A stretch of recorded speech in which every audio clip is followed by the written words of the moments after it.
bring you up to speed. There's going to be a couple of continuances. The Boy Scout is asked to be rescheduled for next week. Okay, who's got the book? I do. Okay, The Boy Scout can be continued on the 18th at 6:15. great. And then. Does he just want to talk to us about a project he's specifically interested in? No, he's just looking for advice, yeah. Okay. Well, we got a number of projects. And we have two more that motion to need to continue.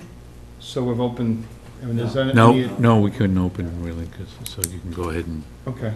So is there any other changes to the, You had one and I had one. Your agenda's there, Frank. it's in red. yeah, no, just want to make sure I got my notes.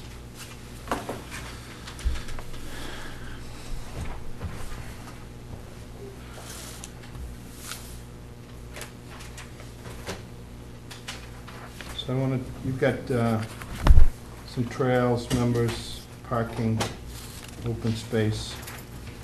Did you have water line work? Oh, yeah. Water line. Yes. Okay. Also, an update on 305 Country Way. Mm-hmm. Okay. So can I get a motion to accept the agenda with those items? Motion to accept the agenda with the modifications. Second? Second. All in favor? Aye. Great, thanks. So do we want to go right to the Glen? So the Scout is continued. Yeah, I think that's good. I think we. And Indian Trails continue, if there's anybody here for that, right? Right. Yes. There's a project on Indian Trail, and that needs to be continued until the 18th. Yes. Time? Yes, Indian Trail will be continued on the 18th at 6:30. The, because I have to recluse myself from that, and we had a member that couldn't make it this evening, unfortunately, there's not enough people to discuss it. There's also an engineering review that started this week, and it isn't completed. Hasn't been done yet. Complete until The next water. week. So, we'll have information available during the week if people want to check back in, and we can just tell you where we are about. Can you, maybe for the folks that do that, so that, can we get a couple of butters, or I could get them to you, so that if the meeting, something changes, we can send them something, or let them know ahead of time? If they want to write on the back, an email or something? Do you have an email? Yeah, we read you. Okay.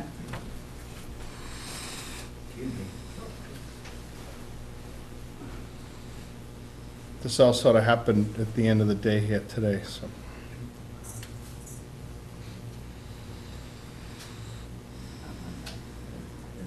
Okay. So we need to do Maple Street continue. Okay. And then is anybody here for Duval at 87 Maple? That's gonna get continued. On the 18th at 6:20. Okay, I don't see anybody, I mean, I guess we can just do it now. Motion to continue 87 Maple on the 18th at 6:20. Second. All in favor? Aye. So what time, we're gonna do both Indian Trail and, Indian Trail is at, on the 18th at 6:30, yeah, and the Boy Scouts is at 6:15 on the 18th. so then Maple Street would be at what time? 6:20, 6, Maybe- Maybe on the other 6:45. side of Maybe that. on the other side. 7 o'clock. What else do we have on for, At 6:30, we have Fitzpatrick, 121 Indian Trail at 6:40. We have Herring, 21 Townway Extension at 6:50. We have Wheeler Ave, McKenna Trust on, so 7, so 7. yeah. 7 for Duval on the 18th.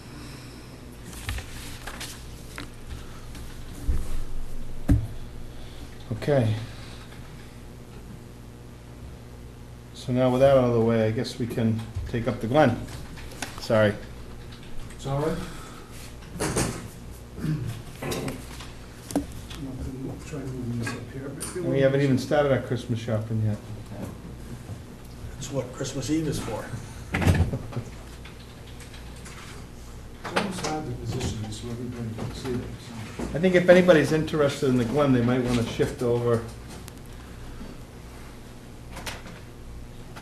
Can you Yeah. see that, Lisa? Do you want to? You want to move this chair and put it up there?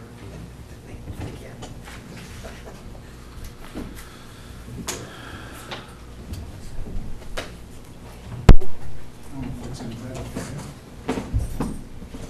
Perfect. A little history, back in 2008, 2009, the Planning Board and the Conservation Commission approved a flexible open space development off of Summer Street. At the end of the Conservation Commission's deliberations, there was a condition that as part of the project, the owner construct the walking trail from Summer Street to Bates Lane.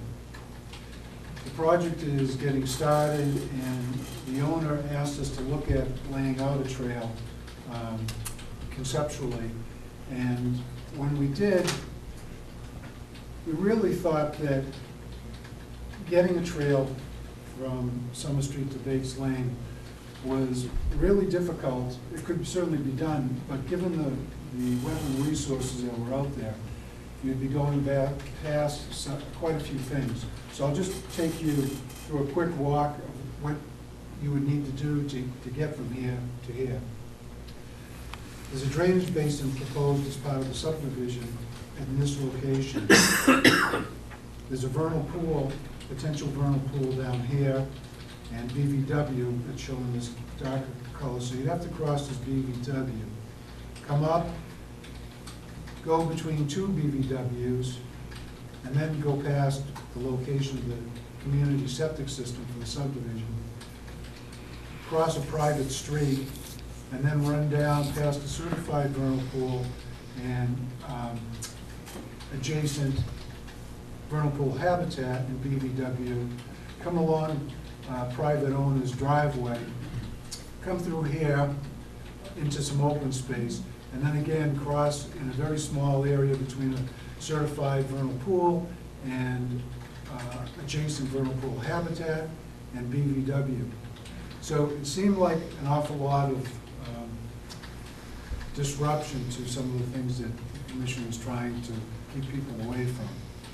So the thought that we had, and the reason for coming tonight, is to talk about possibly creating these trails in a location that complements the existing trail system in this area of Scituate. So I got this plan of a trail map from Cindy and the Conservation Trust, which shows graphically the trails in this particular area. And I took that and I kind of sketched it onto a plan of the subdivision and followed the colors that were on that plan. So you can see the Bates Lane Trail here, the Maxwell Trail going off. This trail goes down to the Carl Pipes Trail. There's I guess a horse trail here that goes down to the Litchfield Trail. And so what we were proposing was to connect through the parcel that was conveyed by the trust, Tennessee Trust, to the town of Scituate, and create a trail system through this parcel to connect the Bates Trail to this horse trail, the Bates Trail, to eventually another trail that could be constructed by Maxwell Trust or the town to connect these trails and create another loop actually through the woods rather than just walking down the old right-of-way. The effort that would be placed by the applicant into doing this would be purchasing signs, all of the things that were supposed to be done over here. Benches for rest areas, signage. This parcel is delineated by stone walls, so we'll be looking at creating a break in the stone wall and creating a little stone entrance using the stones that were there. Following the path of least resistance, we would go out. The trust has arranged for us to go out with a landscape architect. with the commission, members of the Maxwell Trust, to essentially lay this out. This is not a definitive location. This is just to give you a sense of what we're trying to accomplish, connect this trail to this trail, this trail, this trail. And essentially you go out with the commission, people from our office, and anybody else that was interested. And walk through here and take the path of least resistance between openings, either in stone walls, openings between trees, and relocate that trail up to here, essentially to complement the trail system and really kind of complete it. This trail also connects to Indian Wind via an easement down in this location here. So you now have a connection from Indian Wind almost to Thomas Clap Road. The other reason for this thought was the flexible open space that the commission just looked at.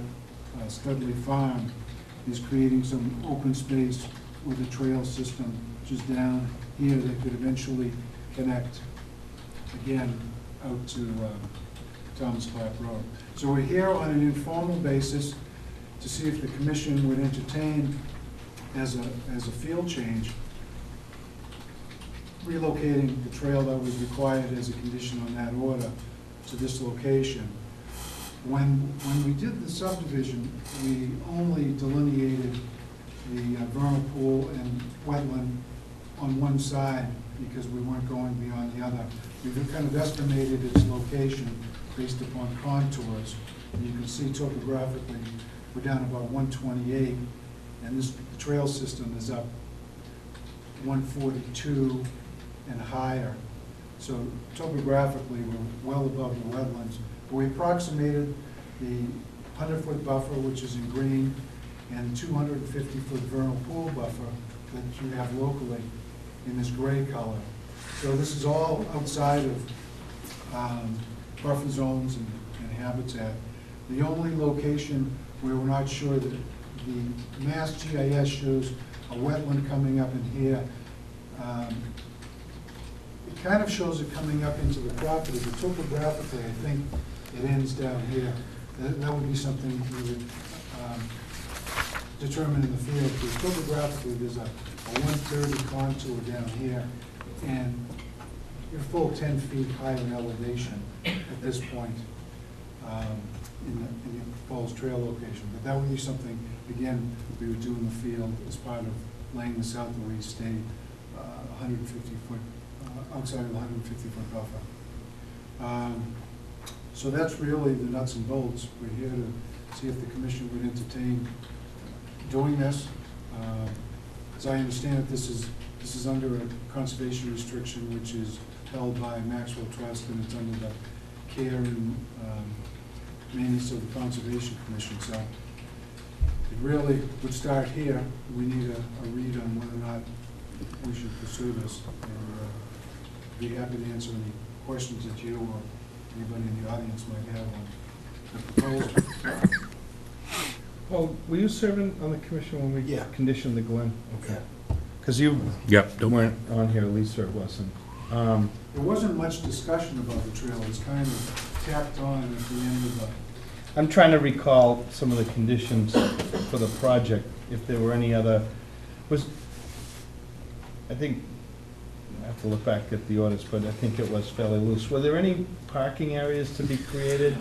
I have a copy of the condition right here, and I think I emailed it to you. It simply says the applicant shall prepare a plan showing an easement for trail across the site from Summer Street to Bates Lane, where it intersects northeast property line.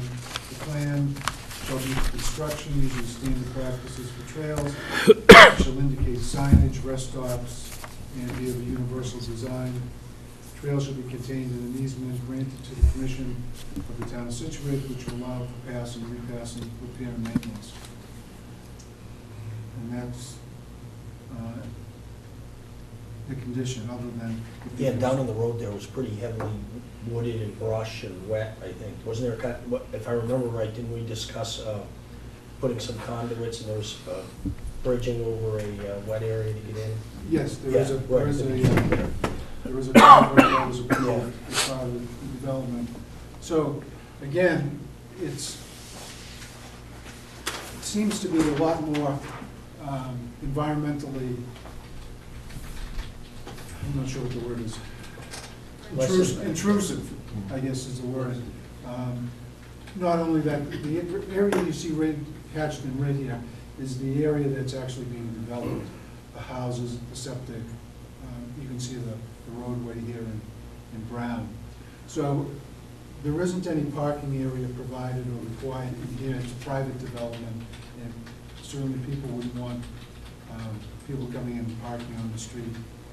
And there is, as I understand, there's some parking areas, some of the other trailheads on Thomas Lab, maybe at the end of, Right now, there's parking at Mount Hope, and then we're Mount Hope, right? hoping to create some parking at Bates Lane and maybe off of Booth Hill at some point.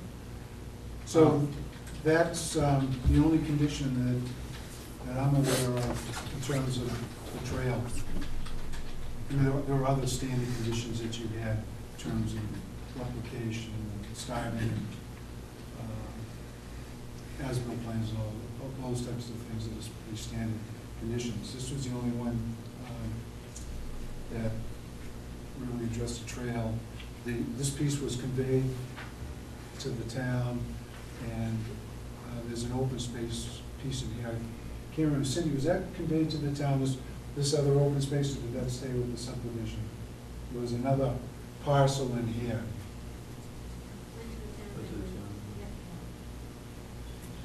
The only piece that didn't go to the town is the 1 acre.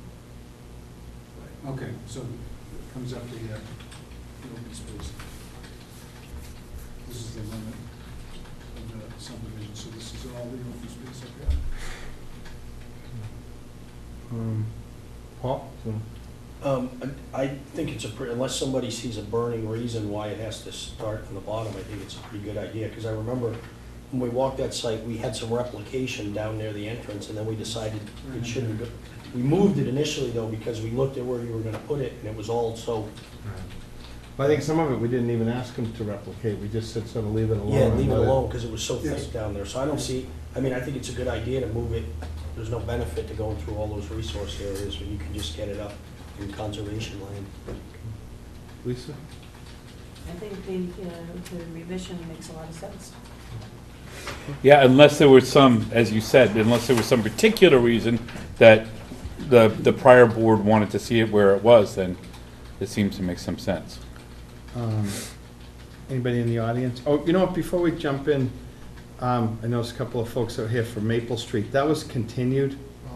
Okay. Yeah, do we have a reason for that? Just they weren't prepared, or? I think on that one, the wetland review person's waiting to see if the town administrator will accept a different type of wetland or planting plan, and the two legal bodies are getting together too. So, right now, we've continued it to next Wednesday, to Wednesday the 8th?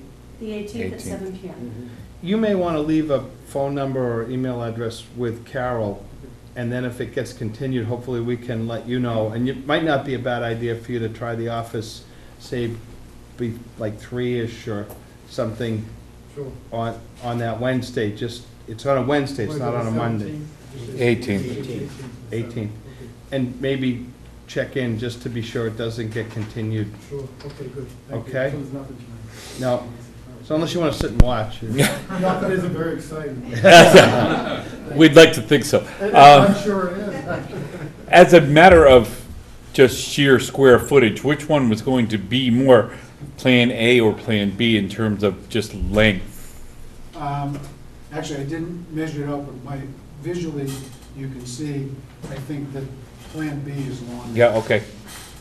Because it's not a straight line, but I can get that, All I right. can get that I don't think number for you. But the other reason we're starting with the commission is that as part of the special permit for the flexible open space, the planning board also mirrored the language as far as creating trails. So if this is an acceptable option with the commission, would still be going back to the planning board to get their approval to relocate it consistent with your decision.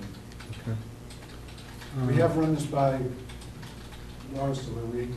We've sent the plans to Laura and we sent them to Patrick, so I won't speak for them if they want to talk about it. We'll work our way around. We'll work our way Thanks. around, so. Okay. From the audience? Howard? Howard Matthews, Flat Road, and I walk those trails a lot and maintain them. I like the overall concept too, with not disturbing anything that we don't have to disturb. In line with that, I question why we have two entrances off of what will be the horse trail. It's going to require stone wall opening on both of them and a fence cut on both of them. And do we really need that? What if you had just one in the middle of that and everything else stayed the same? We don't have a problem with that. I guess we had, when we were looking at this with Laura, she had suggested maybe we look at going to the south to pick up this area in terms of walkability. And I'm not sure that if this would hook to this, because I don't have any What- other, or if this would hook to Litchfield, No, horse trail, we would hook to Horse Trail. and not very far away from the others. The middle one either. Well, this is a 50 scale plan, so it's, say 10 Depends on what you inches, consider 45. a decent distance. Yeah, I guess. But certainly Well, we're this not could voting be- the details, this could we're be, just voting the concept, eliminated, and right, yeah. this could come over. It's really on the ground, because as you know, having worked with the trails, it's really gonna be what you get on the ground and where it's actually gonna be located. And I haven't walked yet to see how you would get from, I don't know where your point is coming out with the Glen Trail, how far it is over the horse trail, I don't think it's very far.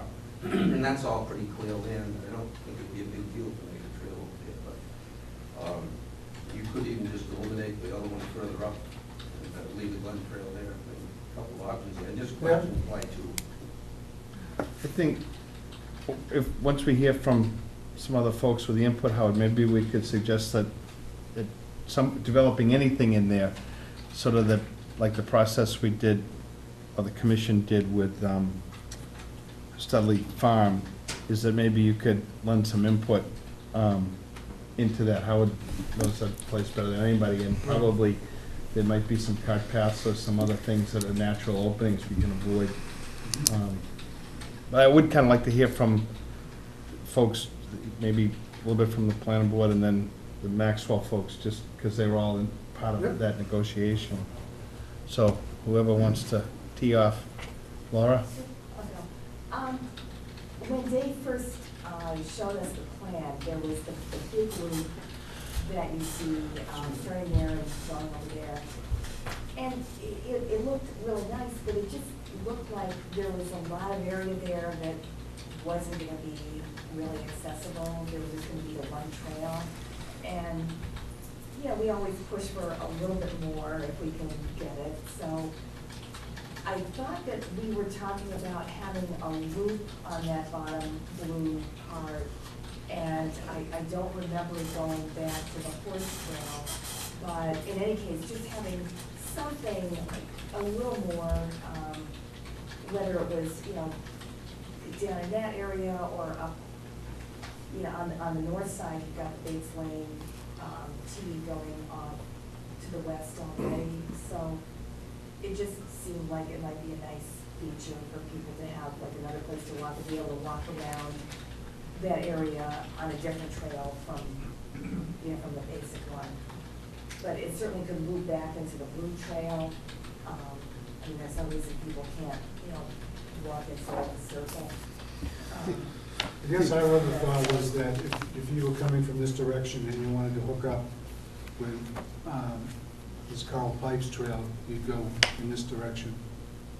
And if you wanted to hook up with the Litchfield Trail or the Horse Trail, you'd go in this direction. Can you flip back to the other, the one that shows the, with the red lines where the lots, no, I think they're big, or they are, I guess. Yeah. So, the plan that you show now, roughly where does the, sort of the southern most part of the trail wind up, Dave? Can you show Yeah, us? just to give you a visual, can you see this Yes. stone wall right here? Yeah. That stone wall is this stone wall right here. So it just sort of seems to me like that whole trail, I think Laura's saying, could actually go further south. You know, we don't want to be right on top of the folks that are building a house in there. Well, this is the limit of the lots, Right, and you've got the vernal pool in the BVW right.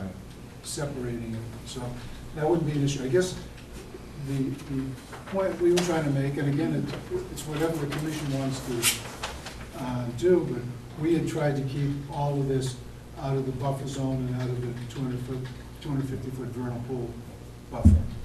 If the commission would like to see it go down into that buffer, Okay. it's really up to how much. Well, sometimes how much you people wanna being get. able to see some diversity without Yeah. actually walking it, we had a study done and, you know, encourage people to be able to see different parts of it. But at the same time, we have a couple issues with some trails cross some wetlands now, and that we're trying to not have that Right. happen, so. Which is again why we didn't want to get into having a bridge or Well, your point to that is well made, and it may be more beneficial to everybody, but, But we did locate the potential vernal pool, so they're located, so this line is actually pretty good. okay. The wetland line, as I said, the wetlands here typically follow like the 128 contour, so I just always 128 contour and offset that 100 feet. That would give you the 100-foot buffer to the BVW. Okay. Do the green and the blue meet eventually? Is there something? This one here, Yeah, keep going, and then go up. this one here? Yeah, Yes, they meet. okay, okay. This runs right down the property line. Keep going down, Yeah. all the way down. Yeah. So, yeah, and then from there to the blue. The Right blue- there, yeah. The blue stops here. Okay, so those And don't Cindy, meet. correct me if I'm wrong, or this gentleman here, this goes down to the Litchfield Trail. Right, it curves around. Goes around this It way? makes a 90-degree and it curves towards the Litchfield Trail. It would seem to Laura's point that that would make sense for these two to hitch up at some point or intersect or something, and then you'd get your circle. Or See if we go back to this one here.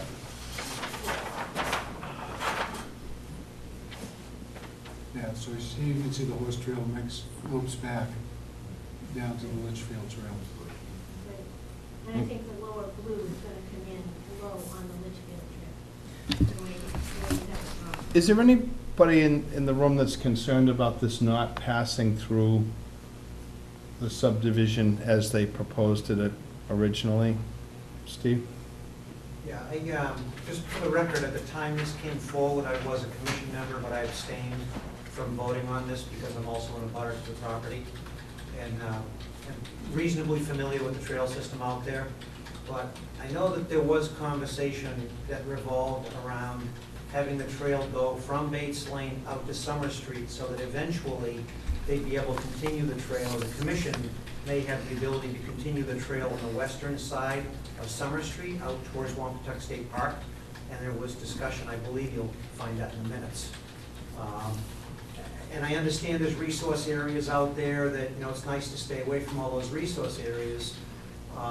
But if you have trail systems out there, you really want the people to see some of these vernal pools and things. It's not that they're used all the time, and I will say that Howard and the Maxwell Trust does a great job with the trail system that's out there. I would never say a bad word about that. But my own opinion would be that it's kind of important to get it down into that subdivision. It does connect to Indian Winds. It's going to connect out to Route 3A at one point. It's going to connect up to Holly Crest Road, where there may be a parking lot, and it connects up to Bates Lane. So I think that, you know, there's a lot of exit points on it, but I think the intent was to keep an exit point on Summer Street through the subdivision. The addition of more trails in the middle is great, what they're showing tonight. And I don't know if they necessarily should be forced to do that. That may be something that the commission might want to do. But I think that, you know, somehow going to the original trail that was talked about to me, makes sense to come out towards Summer Street. There's an area they can sneak between two wetlands out there. I think that's what was originally looked at, was bringing the trail right through the middle of the two of those.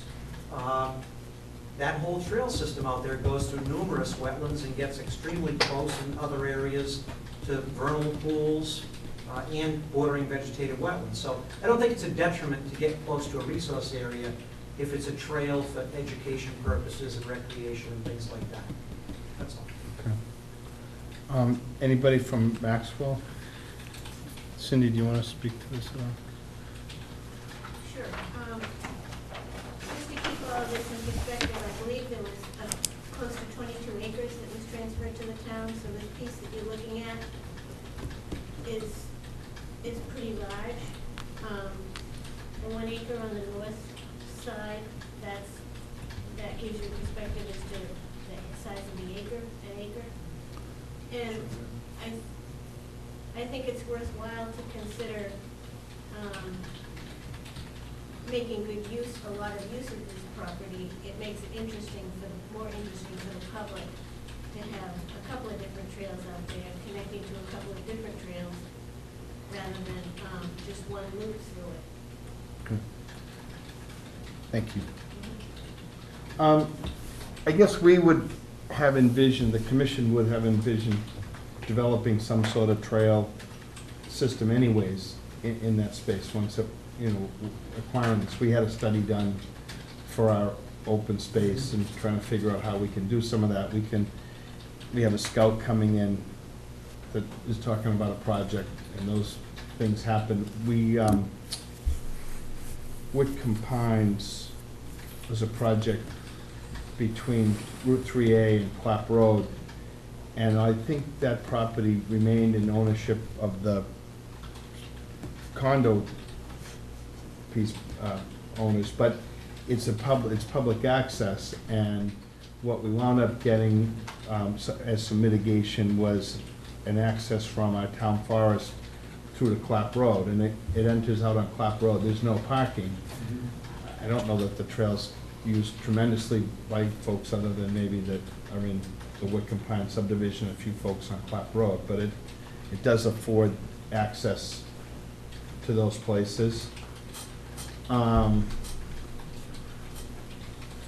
it was something that the developer or the proponents agreed to come out on there.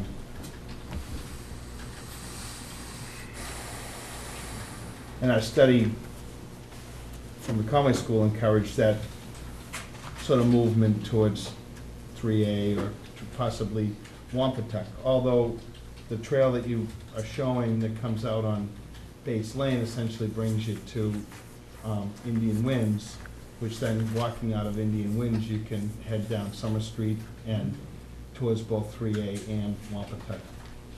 So there's very little difference. What we don't have is a really very clear entrance off of Indian Winds. I mean, it's a path that's there, but a lot of folks aren't really aware of that. It's sort of through somebody's side yard and then into Bates Lane.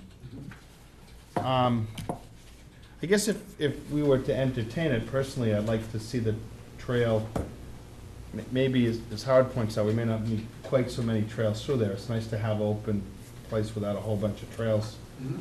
But certainly getting a little closer to the subdivision would allow people more access to land that is now the town's. So that wouldn't be a bad thing. I may stand corrected on whether that Glen Trail comes to the Litchfield, so you thought it might go all the way, that where it's beyond where it makes a right turn? I think that's down near where the Litchfield goes across from the first vernal pool. If Mr. Matthews were willing to do this, it might be a way for him to actually flag a couple of things that so we don't need it in like minute detail, but if he flagged those and you guys picked it up with a GPS and we figured out where that trail would go, I'd certainly be at least interested in talking about that. Does that make sense, Laura? What do you? I was just gonna offer, I got 2 copies of this, if if the commission doesn't have it, this is the plan for the trail at 214 Clap Road in their open space, Mhm. which is another loop off of the, it's off the Litchfield Trail. And it kind of shows where the horse trail and the Litchfield Trail come together, and maybe this would be useful just to see how the whole thing is, gonna be put together. Yeah. If you don't have this already. I've seen it, I mean, Dave. because we're on the other side, but Dave could certainly look at that, or Howard could help with that. I mean, we didn't, in the Studley Farm piece, there's a trail that goes through the subdivision that is only accessible to the owners of the property. So that seems to work for that, and then they're creating a trail that connects to our trail so that people will have access to the open space that they're supplying, So so. that's one option here, because besides the intrusion into the environmental things, you really have intrusion within the development. Right. That was trying to be avoided. Yeah. So you don't want people coming and parking, so if a trail was to go in this direction, it could be developed only for, just like it was done in Studley Farm. Yeah, but I mean, in either case, in fairness, so if there's no intrusion here, there's gonna be probably some increased intrusion at Indian Winds. So it's not like. Or in terms of additional use. Right.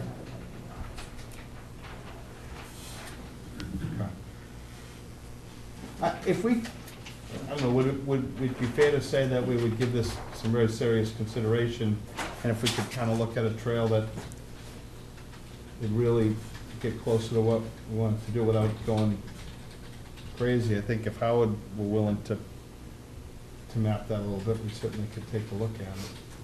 I was gonna say, Dave mentioned in the beginning that, maybe meeting out there with the landscape architect and walking with him and, just so we can see it rather than try to discuss a concept that's Yeah. vague. But I think what they want to say is, they're not going to waste the time if we're Right. not going to entertain that. That's why we're here on an informal Right. basis. We don't want to come back with a GPS trail and. Yeah, that's reasonable.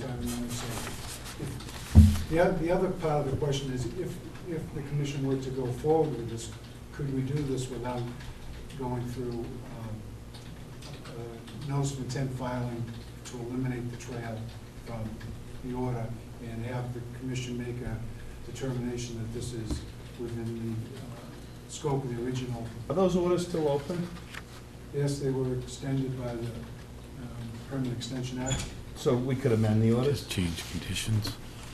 I think it would be an amendment more than just a revised plan. You need to advertise it now, butters and people be aware of what the plan is.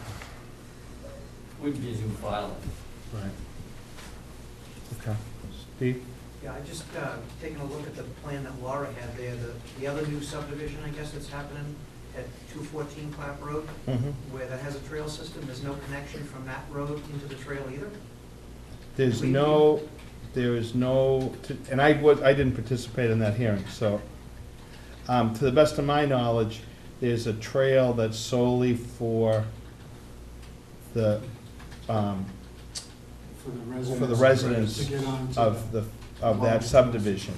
They're going to improve the trail through the property that's going to the town. But the only trail that comes out of that subdivision is for the owners. It's not public access out to Clap Road. Frank, they actually eliminated that. So there's not even a trail at all? They took that off on the last plan. So I think the only subdivision that's been done recently that has trails through it would be Tilden Estates over off of Elm Street, where we put two entrances for the public to go within 20 feet of the houses out into conservation land. And now we're approving subdivisions that don't have any access to the open space? What's going on?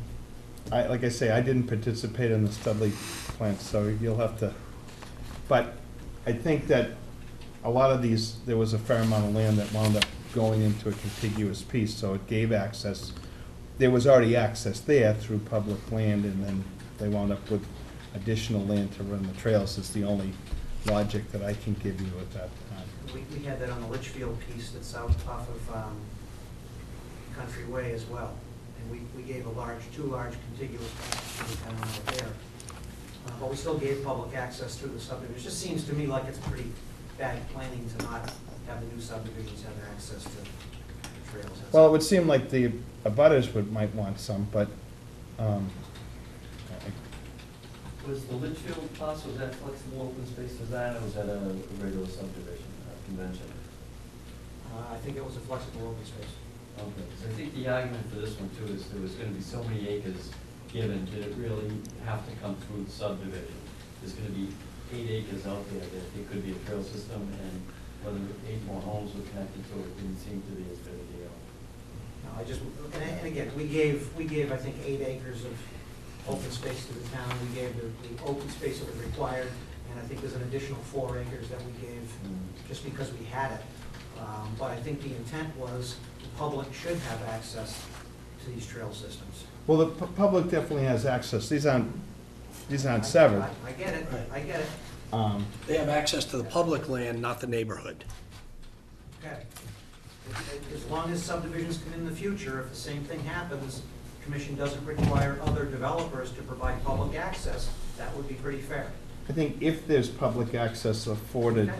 I think that's something to consider. But again, we'll think about this. The other thing is that all subdivisions are different. If one had the ability for parking, I think that would be a different type of thing where, in this particular case, there's no place to park to get onto this trail system, if people are gonna drive to it. Can I maybe ask Cindy, so what was approved was a trail that ran through the owner's, the developed piece. And was the assumption that that trail would go through and connect somewhere to Bates Lane? Or was, Or No, connect that to was Bates. never. so where would that trail terminate? If the trail that, in the orders, it says that you'll build a trail, the developer will build a trail. Where was that trail supposed to terminate? The only thing it says in the condition, because as I said, the trail thing wasn't really discussed too much, it was kind of tacked on at the end. We do that a lot. Plan showing an easement for a trail across the site from Summer Street to Bates Lane, where it intersects the northeast property line. So the interpretation here is that this was a property line, this was a piece of open space, which eventually got conveyed to the town as well. Right. So this piece here, this would be the northeast property line of the development. So this trail would come up here and connect approximately across from the access easement to Indian Wind. Okay. So there had been a piece of the trail that went beyond the development to connect to Bates Lane already in the proposed. Yes, a small section in this location here. Okay. All right. So what we're gonna wind up gaining is some additional trail system through the space that we've acquired with this. And we also acquired some additional open space in addition to what was given during the flexible open space. That other piece wind up getting conveyed to the town as well. I believe so. Okay. All right. So, that's the proposal. We really felt that, I can understand Mr. Bjorklund's concern about that. And it really comes down to, do you want some connectivity with the existing trails? Or do you want the connectivity from here to here? Or we thought that there were so many trails up here that were missing connectivity in the middle that it made some sense to do that. It seems to me when you guys were looking at this, that you were specifically asking for an easement across the property twice. You know, showing an easement, and showing an easement, so I think you guys were specifically looking for Yeah. across the property, yeah. Well, I think it was supposed to be in there, but it's like, how Yep. is it to be Yep. laid out? Yep. Or what would be the best benefit for the folks using using the space.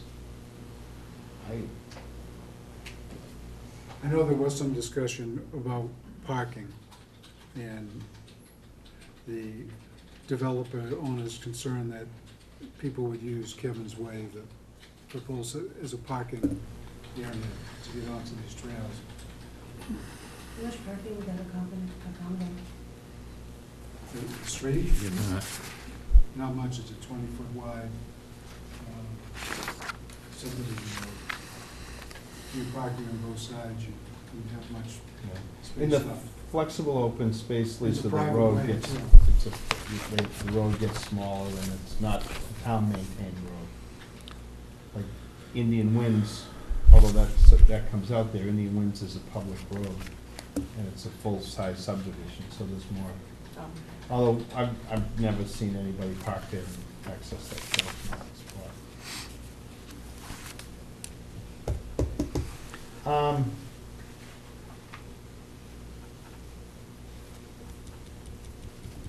Any motion or any sort of? Well, this is informal, right? Yeah. I mean, so if the question is, are we open to seeing a different plan? Yeah. I think that if you're talking the planning and the people that are maintaining the trails, they all come up with something. I think that in general, that the board would be open to looking at a different configuration. Now, how we're gonna do that, I mean, it's not gonna be a special, another filing, it's gonna be a, what, Probably an amendment. amendment? Public hearing, anyway, Is there a fair assessment? Yeah, so we get vetted. Cindy? I think if you consider the lower area, where the trail is supposed to start on Center Street up to Kevin's Way is very, very wet, even though it doesn't show the entire area as being wet. It is, at certain times of the year, it's very wet. You have to boardwalk that whole area if you were to put a trailer. That's this area. Yeah. All the way up to, Dave, I think, yeah, all the way up to there. Okay. Anybody else? I'm just gonna say, I think the planning board thinking on some of these developments and whether they should have access or not, even on Tobin Estates, I think they considered that most likely you wouldn't have the general public driving in there. You would just have a few people in the subdivision using the access. You wouldn't really have the general public using the access very much. Right. So it would be an amenity for the subdivision, but it wouldn't really be something that served, the greater public. So I think that the planning board, may have kind of gone back and forth a little bit on whether there should be access from these subdivisions, but I don't think it really means a whole lot in the greater scheme of things necessarily, because I don't think you're talking about access for that many people. And there were some changes in the makeup of the board, and I think that has, something to do with their change in philosophy, which is just normal, boards just evolve over time. So I see something like this as really serving more people, and to have more than just the one trail. I don't know what the location should be exactly. I hope, you and Mr. Matthews and your consultants can work this all out. But I think it'd be nice to be able to have more access through this big area of open land that the town has purchased with all these town meeting actions kind of one on the other, leading to this, this beautiful big tract of land that Scituate has. Seems to make sense. Just one thought there. It can become very uncomfortable for hikers to hike next to people's property. If the trails are too close to someone's property, it feels uncomfortable. It feels like you're in the backyard. Some people don't want to be out of sight of a house either, though.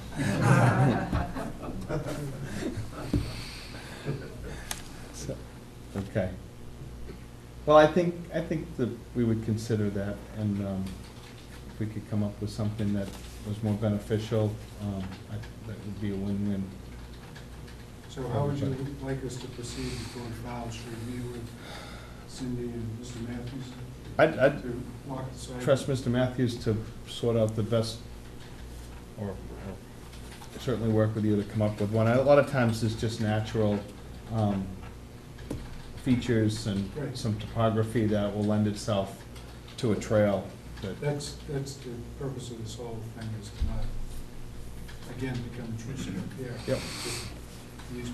I use it as an example, when we were working on this development and we're out here doing perk tests, I don't think we took down one tree to get an excavator in there. We went between trees, maybe went over something that was about this side, but there were no trees cut down at all to do all of the soil testing out here. It was just the same thing, going between trees, finding the path of least resistance and Okay. working through it. Sounds good. All right, so we'll Get back get to, together and Yep. decide what we're gonna do. and- we can maybe exchange some information or Sure. contact her through Pat to get to Howard, whatever's easier. You would like to go as well? Sure. Okay, so we'll coordinate with you. Very good. Thank you. Howard usually limits his guests to like one or two tops, so you better be. If I don't make the cut, he can email me. Yeah, and leave your cell phone behind. Thank you. Okay.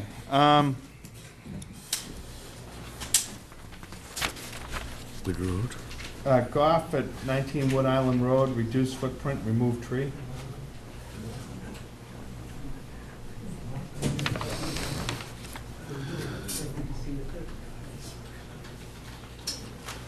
Oh, Anybody other here for people here for Goff? that one.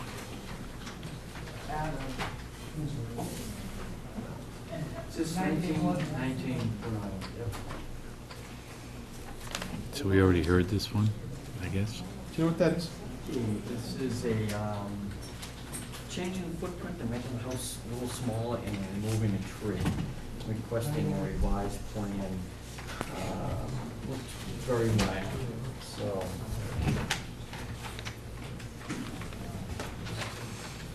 I think they found a wedge in one spot where they. Really?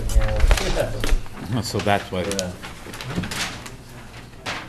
So they was.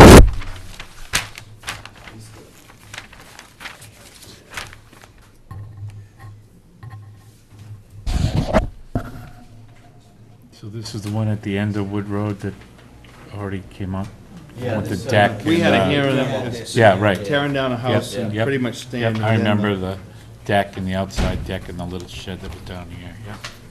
Here's the original. I think it's on here. Wouldn't really, Like, where's Waldo? Yes.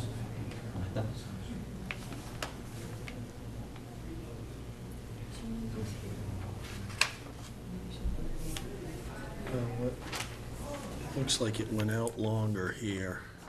Proposed deck is out here. Well, this is existing, this is the house that they're demolishing. Right. But do we know, can we tell from this? What's the change in? it's the before and after. Yeah. But I'm wondering what's the change? I wonder if that's the tree they want to go away.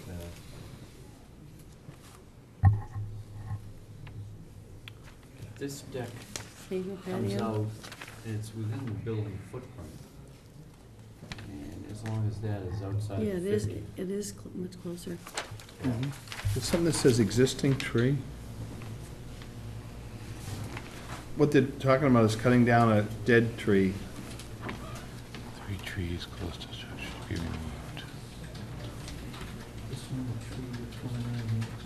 There's 3 up here. Yeah. Existing tree. There's 2 down Right here. in the driveway. Yeah, I think it's this one that's in the driveway, right near the turnaround. That's the big one that wasn't on this list. To remove and replace. So that must be the one. This one's gonna This go one right here, around the right? tree. Yeah. Existing tree to be removed and replaced. So this one here, they want to remove it and replace it. That wasn't on the plan before. I'm just trying to figure out what changed on the house. This here is not on here, but Yeah, it's. but this is the house that they demolished. Right. Right, look at the green line, how much closer everything is here. compared to the old footprint. But we approved that this house get demolished. All they're really looking for is a change. Did you say they want to make the house a little bit smaller? Yeah, the house is gonna be smaller, and is there wording about a deck in there too? Yeah, the proposed covered terrace here, this is new, right? There was porch there. I don't know if they added this since the plan they gave us. And the screen porch It's proposed covered has roof. been added. No, thank you. This doesn't, I think they're gonna have to come in and explain it.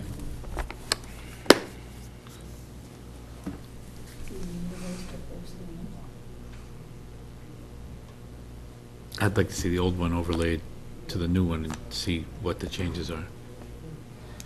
Because that's the existing house, that's not the new, Do we that's have not the approved In that folder, plans. Pat, is there a Right, the proposed? proposed, that's what we New, really need. right. We need this. He's got one. We need this with the new one that we already looked at.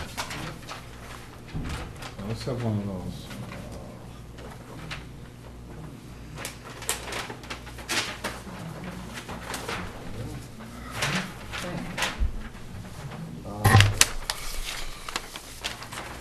Anything else, or And this is still there. that's there. The screen porch is there. You can have these The two back. proposed deck Okay, so is smaller. The proposed deck before was out to there, now they tucked it in. Sorry. These are the wrong plans. It's all right. These are the demo plan. Yeah, so that was there. Screen porch was there, that was the proposed deck, now it chops off here instead of going out in 45 inch.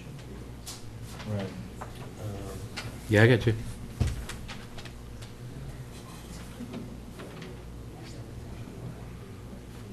this is longer. I think it's, house is a little small. This looks longer. Here. Here.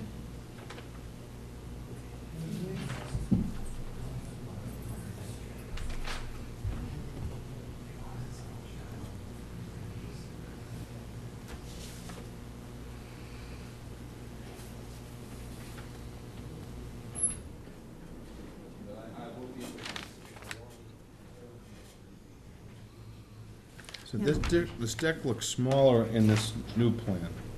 Right, and Yeah. also, if this was their, was their foundation plan, they pulled it back in. They were way out The screen porch here. is bigger because it goes right on the green See, they had the big jog out over the old house, and now it doesn't jog out as much.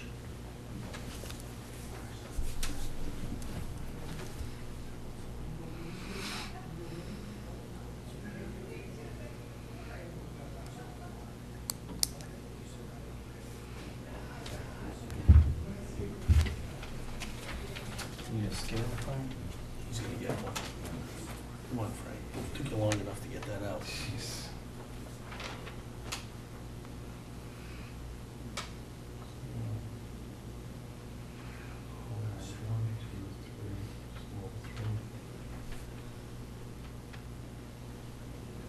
It's about the same length. So what's this, is this their foundation plan, or is this They're just? getting away from it a little bit, because that is right there. So there's a little jog. This is the new one, and this has got a big jog out, and then the porch. This one doesn't jog out as much. You see the green line here? You see the green line here? It's further away Yeah, here. it is a It looks different- like it's a they took different this angle. in down here, Yeah, it's not running this way, it's Right. more that instead way. of jogging out as much. Right. They made the porch roof wider, but they made the foundation narrower. I think if there's a reduction in the building, and it's replacement of a tree, I don't, No, if they're reducing, it looks like they've reduced this, and they've reduced that.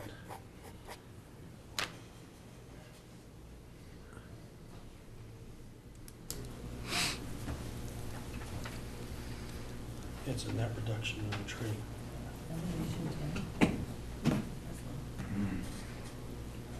Oh, yeah.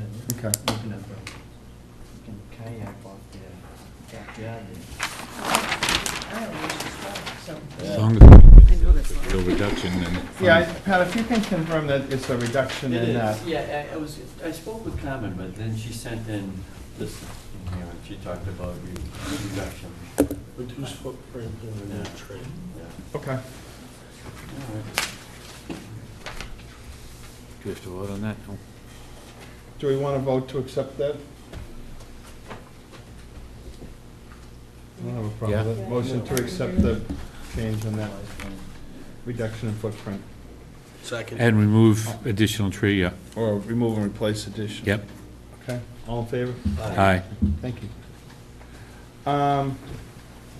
So I think we're on to Cornell at Great Rock Island.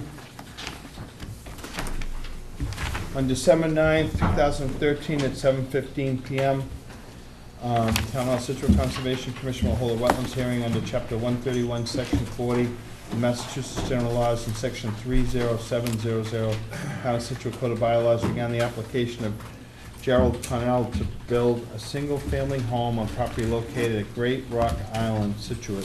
Abutters and other interested parties are invited to attend.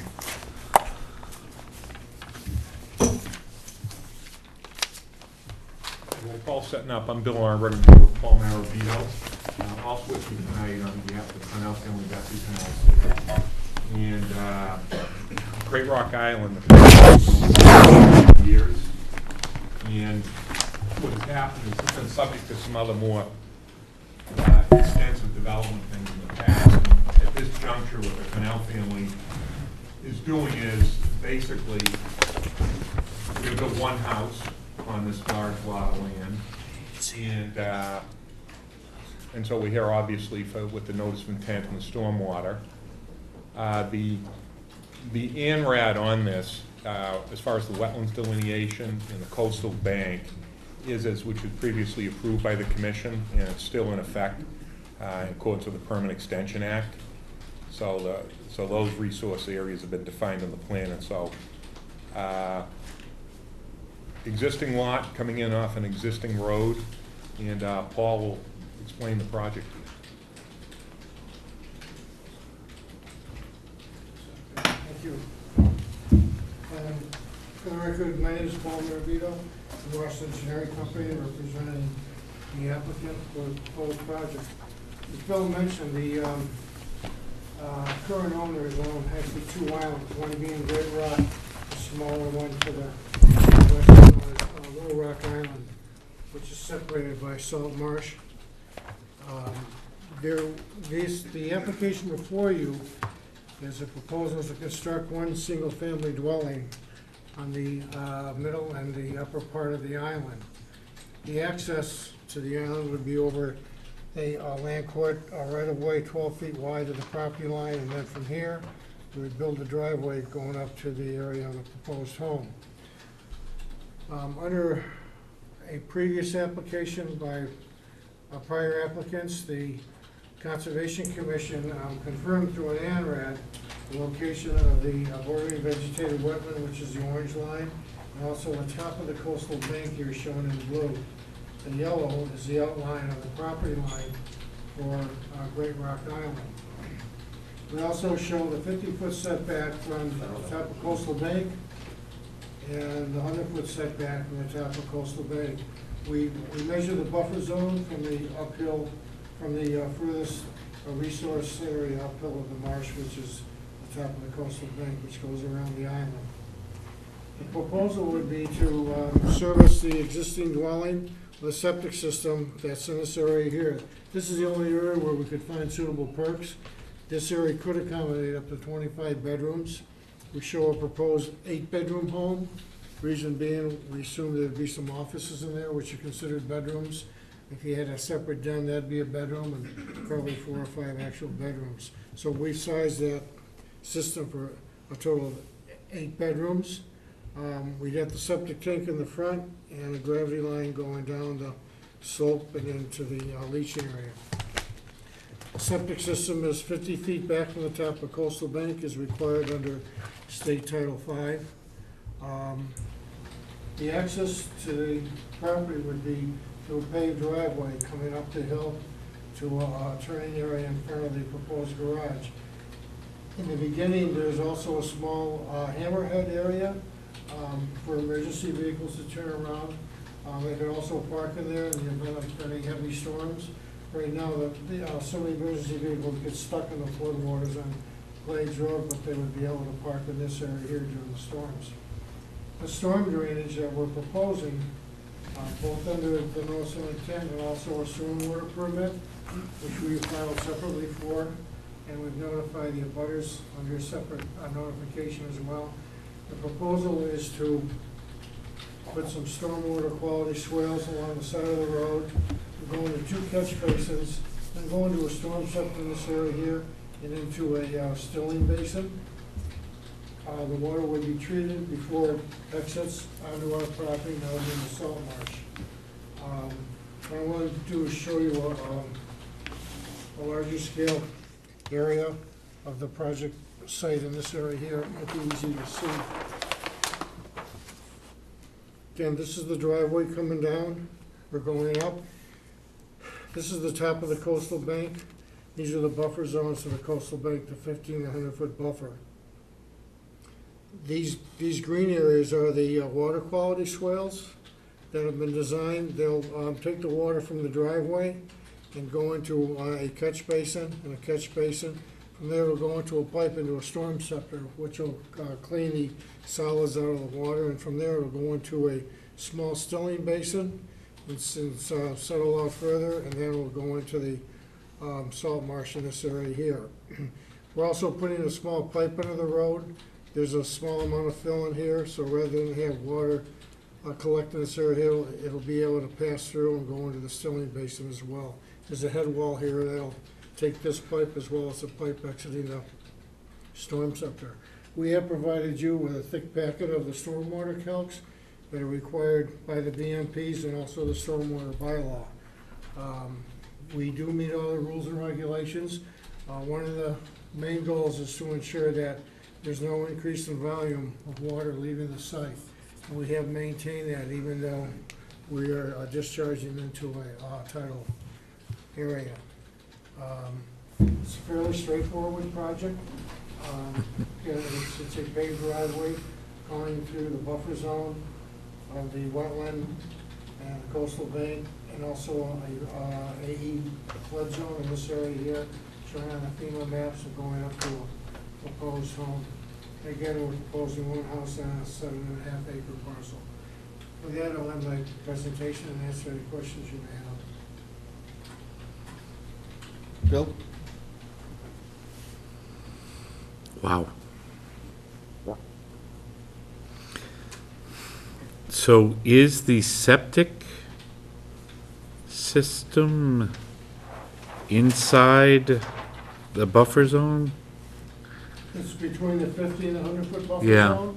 Mhm. Reason being, there's a piece of vertical ledge here where it drops, it's almost a vertical drop in here. This is a flat area. This was the only area that we could find suitable soil for perks. We went over the entire island as well as Little Rock, and this was the only place we had suitable soil.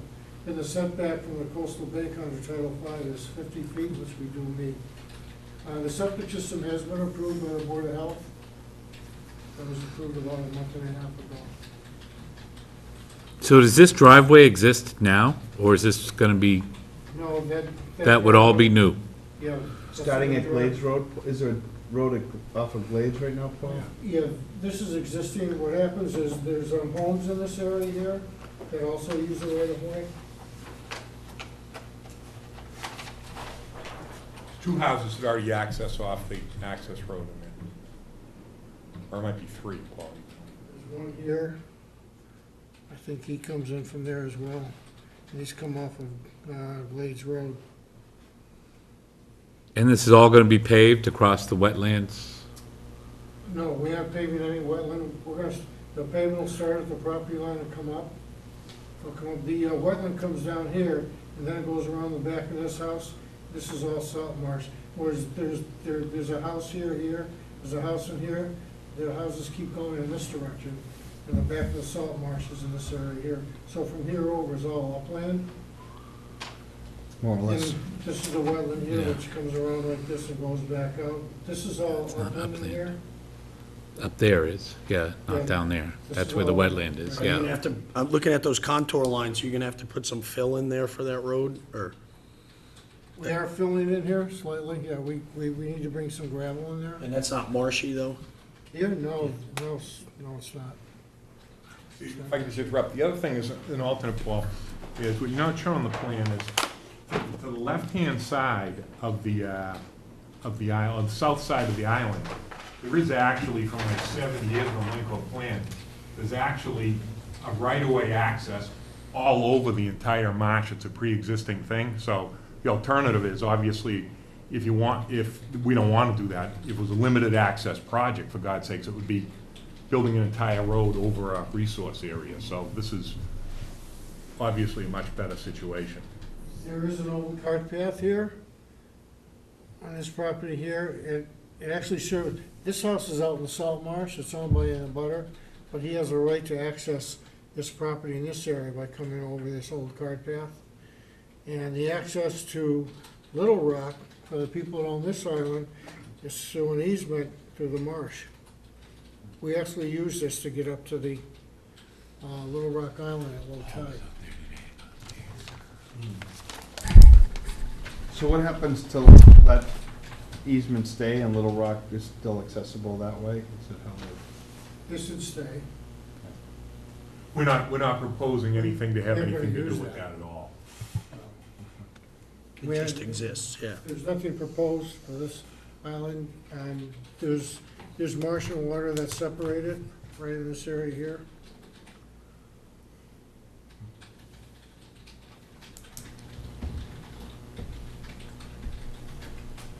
Paul, I don't have any more questions. Lisa, Pat? Yeah, we were out there today, it's a little difficult to find your way out to where the roadway, where the driveway would be. We went between a couple of houses, and went to the right, then there's a house kind of dilapidated right in the marsh. Would it be to the left of that house then? Yes. Okay, so it's a steep, the start of an incline Yep. right there. Is that what you were referencing here? Was that that little dilapidated Yeah, the ones house in the that we salt saw marsh? today with the So it would be a log on left it? before that. Okay. Okay. Yeah, it's this way, it's just to the right of this one, and to the left of this one, it's going in between these two. I think for all the projects, you know, we're trying to minimize the amount of vegetation removal and alteration. So my first thought was, you know, the septic is, could that be brought up closer to the house and avoid the lower area where you'd be doing all Everything's the... ledge up there, Patrick. Well, We started at the top of the island, and we actually went back into the marsh and over to Little Rock to look for something.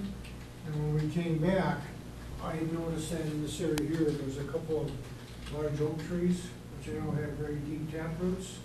We went in here and we had all sand and gravel. It's just in this area here. Once you get away from it, you get in the ledge. This is all ledge. It's a big ledge outcrop. I mean, the soil that's in there might be this deep. any type of alternative systems that could be, you know, tried for the septic up there? Because, I mean, I think that was the biggest concern. We were at the drop-off. It drops way off, and then you're thinking of, you know, It does, yeah. leaching field down below there. And that system's been approved by the Board of Health. It's just a standard gravity system. What basically has happened is the Canal family's looked at over a number of things, and basically in the family's interest, to come around to build a single-family houses, prior proposed developments. That's why Paul's familiar with these other things for half a dozen or more houses here. And, you know, there's a lot of friction in the neighborhood and whatever, and I think this is something, at least as far as our explanation, is a very, you know, modest utilization of a site this size, you know. So that's basically what they've come out with, and the family's satisfied with that. Do they have an A&R lot for this now, or? Well, it's a pre-existing lot, because it's on the land, it's in a land court plan, it's actually, it's an existing lot, so it's shown on the plan, it doesn't need an A&R, it exists. And the cart paths, we didn't see anything. Where would that be on the site? You said there's existing cart paths? No, We show the cart path that's on the land court plan, but Oh, okay, because It's actually- it's all pretty grown in. it's, it's overgrown right here. We took this off of the land court plan, because this house has a right to go across the salt marsh, go right along here. This is shown on the land court plan. You see the buildings here? Everything exists. So to get to this part of the salt marsh, he's got a cart path that he can use to get over to here rather than go this way. But I've been down there, It's a different lot. you can see parts of it, but most of it's overgrown. Pretty well to find a good car. Yeah, in the little block island there, it doesn't seem like there's any kind of vehicle along down there, it's all salt traffic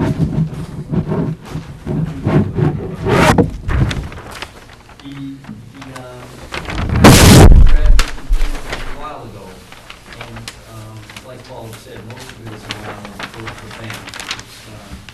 Salt marsh is kind of limited as to encroaching any further because that's where the bank is, and there's some bordering vegetated wetland there.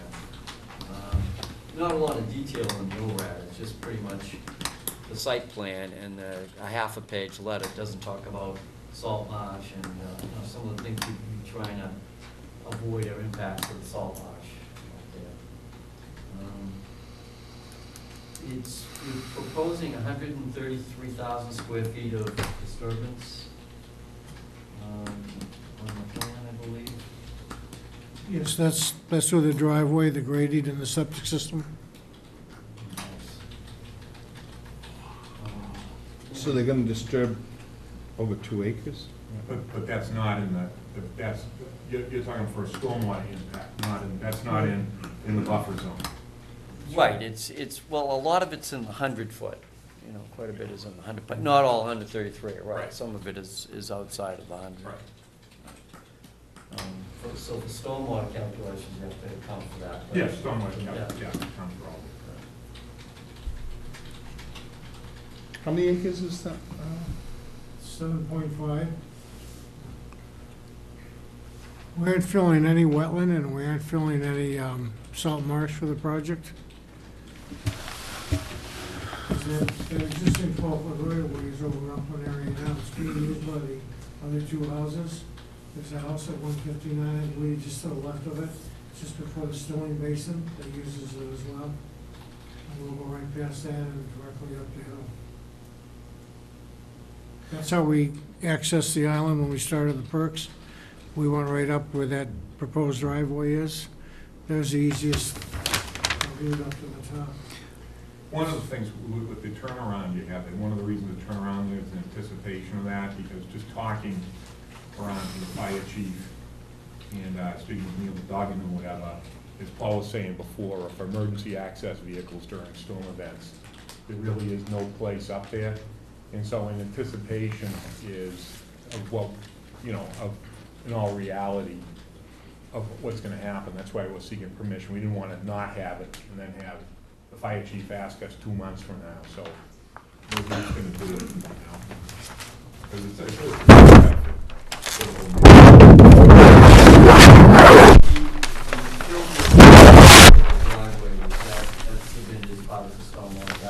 Yes, it is, yeah. What's the width of the driveway, is it 10 feet? I believe it's 12 feet. 12 feet. So work in the buffer zone is the leaching field, in the 50 to 100 is the leaching field. And none of the work in the buffer zone is the construction of the driveway and utility trenches. Where it goes over Is that here, right? yeah. In the north part of the proposed house. Is in the 50 to 100. Correct. So in the land subject to coastal zone, coastal flowage, you don't have to meet the same kind of standards that you'd have to meet if it was discharging into the salt marsh. So the goal is to capture it all in the chambers, and these gonna be underground. Looks like an open, In the upper part, we have water quality swales to treat the water, and then it's gonna go into 2 catch basins about 2/3 of the way down the driveway, and from there, that water goes into a storm scepter, which treats the water to the standards required. Then from there, it goes into that Stilling Basin. Any additional sediment would settle out, and then from there, it would discharge sewer weir into the salt marsh on our property. So it's like two or three treatment steps on the way. Yes. That's required by the BMPs and also in your stormwater, the stormwater bylaw, which we do meet. And we would have to have somebody review the engineering specs and all the drainage. It's quite a detailed document. I don't know if anybody's had a chance to go through it, but it's quite a bit here. Do you have to do a lot of blasting because of the ledge?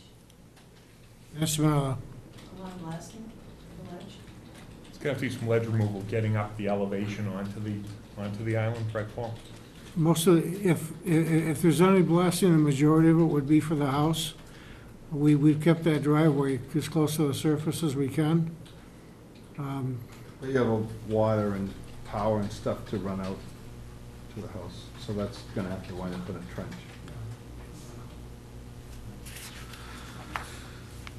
The plan shows a well behind the house. So if they bring, I don't know if there's gas in, Glades Road or not. If the power went in, it'd either go overhead part of the way and then maybe underground toward the house. You know, as they get closer to the house.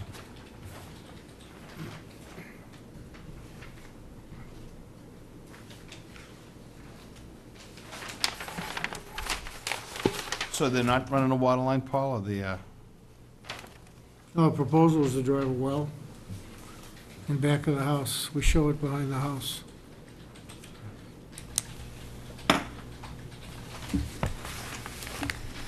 On page 3 on the stormwater permit, this is the proposed tree line on the project. Looks like you hook around behind them.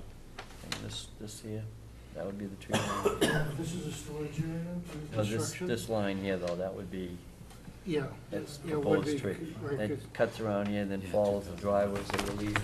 Where did that come from? Yeah, We're leaving all this, we're gonna leave all this, we're gonna leave everything in here, okay, and back up in here. everything in the back here. So he's showing where the storage area for the stockpile, that'll be the Yeah, backyard. that'd be their very yard. Well, they have one on- This is for the vehicle storage area, the Oh, okay, construction, okay. just to keep on the buffer zone. Trailer, Just to keep around. That's all. That's all. Yeah, that goes away after the construction. I saw that on the construction thing, but that, Yeah, it's not listed on the plan. that's just circular.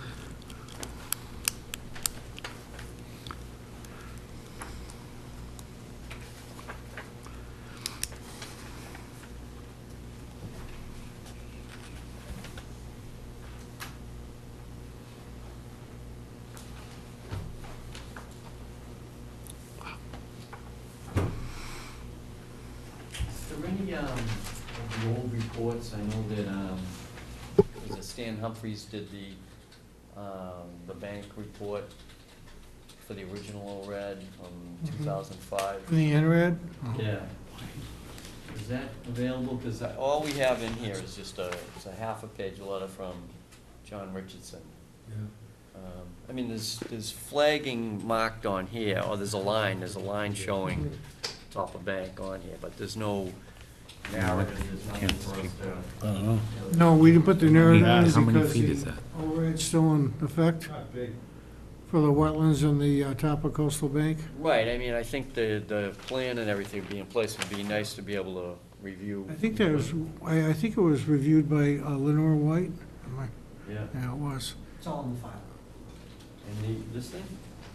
The original filing had Stan Humphrey stuff in it, and Lenore White's report. You're familiar with this property, sir? It's been a couple dollars. Yeah. There's a one page.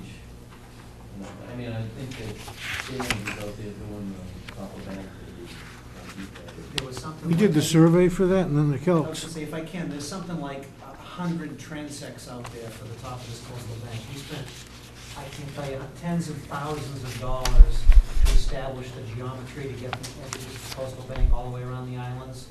And that doesn't change, it's all solid rock ledge. So all that stuff should be in the file somewhere. It was all given years ago. And that's the wetland Or it's just John? Yeah, that's Paige, and then John and Stan was, I have laid out the top of the bank for you. Do you have all the plans with all the transects and everything on it? No, I didn't. Give them. You think they're available somewhere? Paul has them, if not, they'll still be at the office. We still have all the transects and the work we did. From the 1902, 68, 1902, okay. It's Well, pretty can I ask you a substantial. quick question? How much of the house, square footage-wise, goes into the 100 there? Do you know, have a rough number there? Percentage-wise, Or square footage-wise, or whatever? percentage-wise, probably 8 to 10%. And how many square feet is the house? And even I'll be able to figure that out. I think that's 30 by 120 with a garage. We're assuming there'll be a 3-car garage here, so it's. Yep. I mean, I think it's pretty much safe to assume that this is a footprint for now, and then Right. Yeah, they'll be coming back for an Yeah, if someone's amendment. gonna alter the footprint, they'll be back Yeah. for an amendment. Once this Okay. is conditioned. I see. I think, Schedule 40. is there anybody else in the audience that has any comments? We've done our outreach. What a So did spot. you have a question on No. that? Yeah, I just asked, and Paul was saying that he thinks it's about 10% that goes into the 100, and that was the only other clarification that I wanted. Thank you.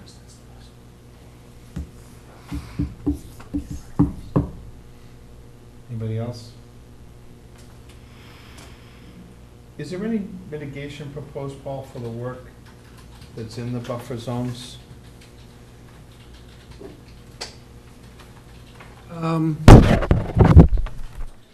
we are doing some landscaping. There'll be landscaping around the house and probably some along the driveway, but we don't have any final plans for that at this point.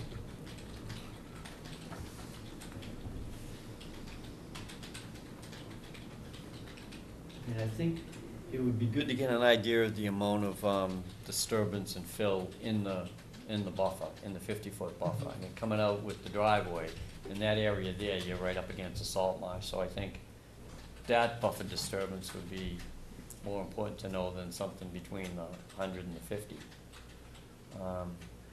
And I would also recommend, an engineering review of all the stormwater calculations and the drainage. I mean, sure, they're probably accurate, but it's a big project with a septic right, adjacent to the salt marsh. A lot of towns, it's 100 feet from a resource area, and state is 50 feet, and Scituate doesn't change it, so it's 50 foot.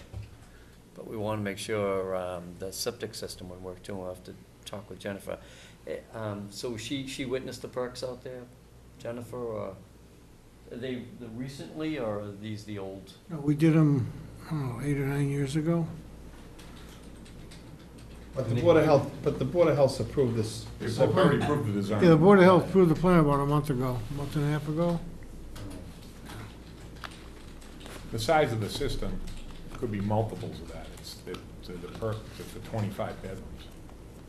When we were doing the work originally, we had Mr. White from the DEP in Boston walk the site with Brett Rowe from DEP. They all came out and walked the site with us one day.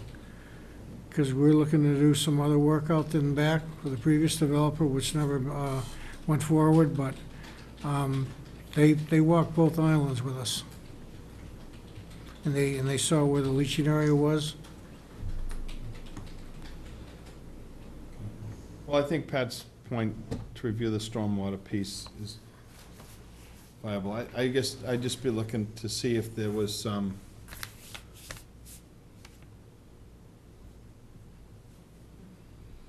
is there any, I'd like to get out on the site as well, I just couldn't get to that meeting today. So if we got a little time waiting for the engineer, we could certainly take a look and see. Are there any developments or anything that was ever altered on this previously? No one's ever done work out there. It's an incredible site. Unbelievable. Steve? Yeah, if I could just comment, you're talking about mitigation on this particular site. And this is a 10,000 square foot zone, and it's a 7.5 acre island. I mean, the amount of open space that's left around this one house should be way more than enough mitigation if all they're gonna do is put one house there. It's probably the nicest piece of property between Boston and Cape Cod. And if one house goes in there, whoever gets it is gonna just have the dream of their life. But to add, I don't know, to add some more plants out there, it's really doesn't make an awful lot of sense. I mean, there's a tremendous amount of vegetation around that island, and no one's ever gonna touch it. I mean, it's gonna stay that way. There's a small amount of the overall project that's really getting disturbed for one house.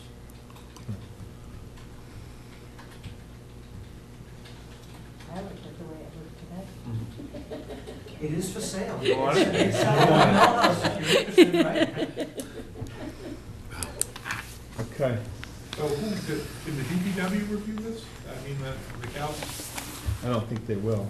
They've reviewed a couple recently that involve public infrastructure on the street in front, but they don't take on a look at private development projects. So typically what happens is Pat would show this to a couple of firms and someone would get back to us with a cost to review the stormwater and then leave it up to the applicant to. You can talk to, you'll talk with Pat and set that up. Yeah, there's a real conflict between, you know, an engineer, we could avoid that. Sure.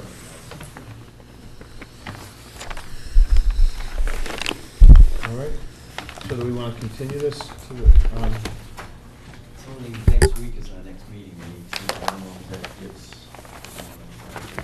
probably not, I doubt it. What do we have after that, Lisa? January 6th.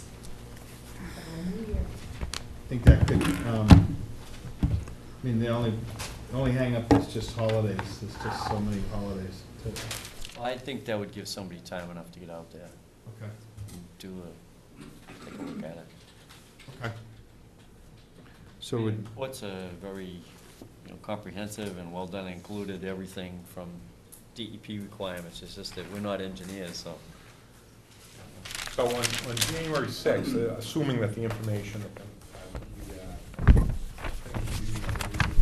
close the hearing?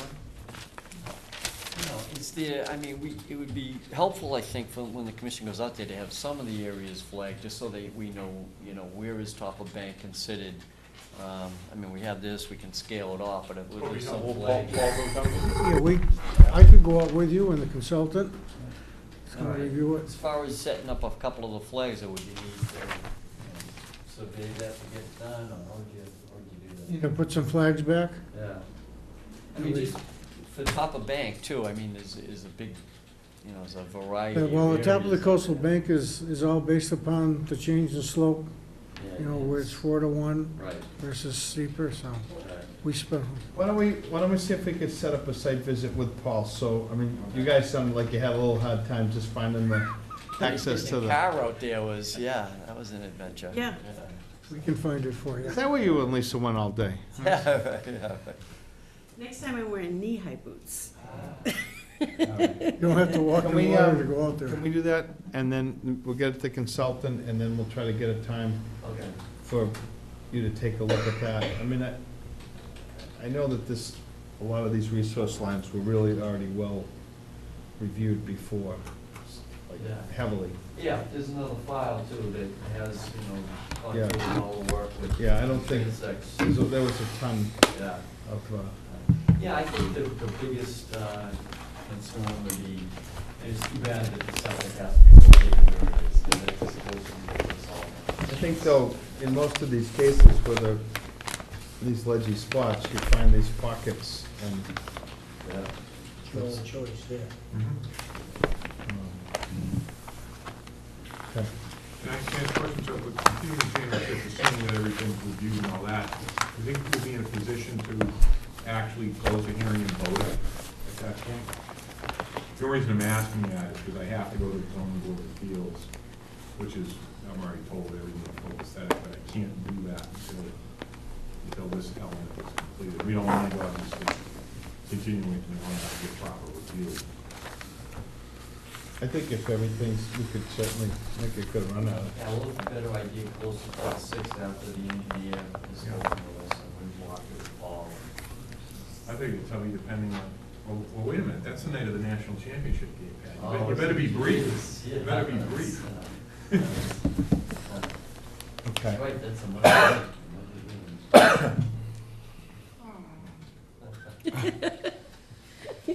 We It's okay, the missed- game doesn't start till 8:45. We missed all the World Series. Hey, we're gonna put a games. TV in 8 o'clock here. work for you? No. Yeah. You went 6:15 on the 6th? 6:30, 6:30? yeah. Motion to continue 6:30 on the 6th. I don't think we ever started hearing on the. You have a second? Second. All in favor? All right. Thanks a lot. Thank you. It'll be beautiful. I can't wait to get out and see it. It's, must be incredible. Yeah, they were out there today and they just said it was incredible. Well, it was a news call. What else, Not today, it would have been. what other pieces? It is. Yeah.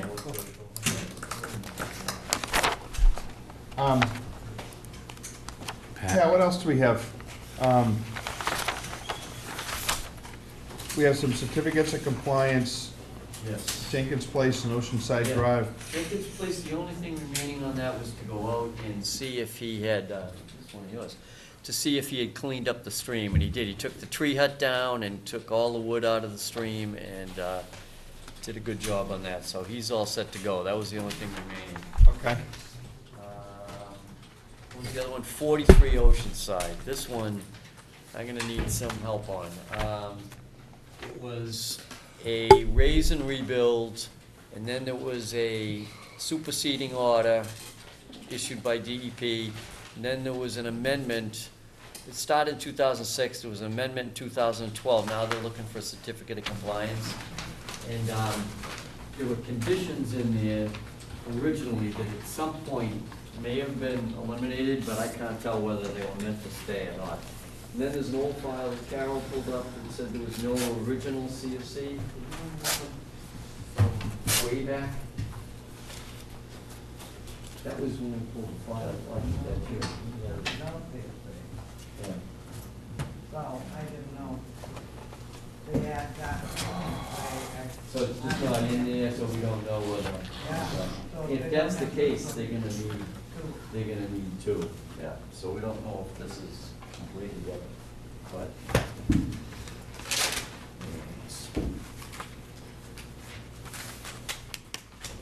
How far back is this project?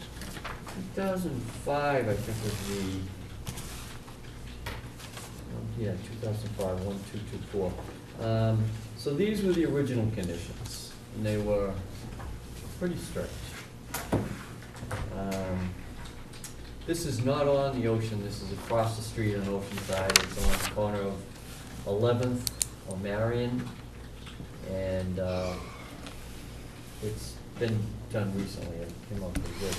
He wanted to shrink the footprint of the house, so he came back in for an amendment, and he had to go to DEP for the amendment. And it looks like they approved it, but these were the original ones, and I don't know, at some point along the way, they might have gotten wiped out.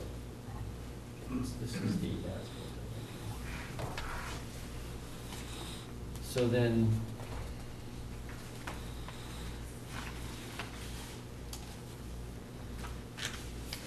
a year and a half ago, Jim, and you guys approved this, and this is, it's different from what was there. Is this on piles?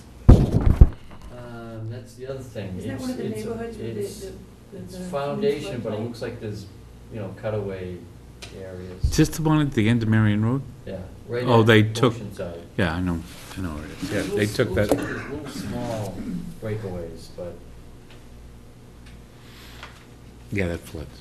Yeah, it's oh, yeah. wicked. Yeah, the houses in front of it are all knocked Yeah. down, there's nothing there, they were all wiped out. So they wanted to go from wooden piles to a constructed full foundation design. I don't know how this all got allowed, but How can it be done in be a V zone. Isn't it a velocity zone? That now? might be a V zone. Yeah. No? With the changing of the FEMA maps? It might be soon, but at this point it isn't. Yeah. Okay. So then, on this thing, they're showing these Xed out, but there's nothing that says if that was allowed. Well, on this one, they're circled. Right, this is the original. I If did you that square today. them, does that make any difference? This wasn't done by me, this was done as part of the amendment. This is the original order here. But there's nobody saying, oh yeah, I forget about those conditions.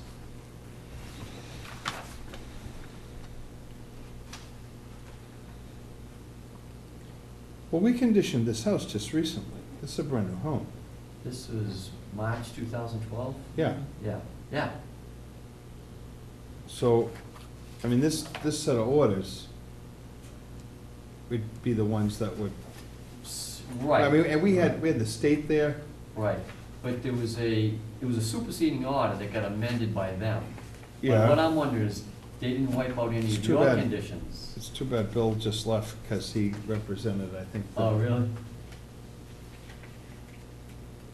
Well, I mean, I don't know, I guess I'm thinking that the only thing we really want to deal with at this point is what we conditioned most recently. 2 years ago.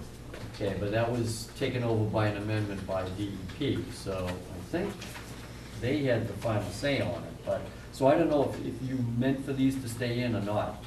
If you didn't, I think we're just Okay. gonna follow this most recent set of okay, that one's good. conditions 9, 32, 33, 34, and 36 shall survive the issue of certificate of compliance and should be so recorded. But that's in this order. That's in that. Now, what was the reason they went to get superseding? For Well, what issue? happened was there was an applicant that had tried to do something here. That house was an old house. Yep. Mhm. And a couple of people had proposed to do some things. There was an abutter that appealed a bunch of that.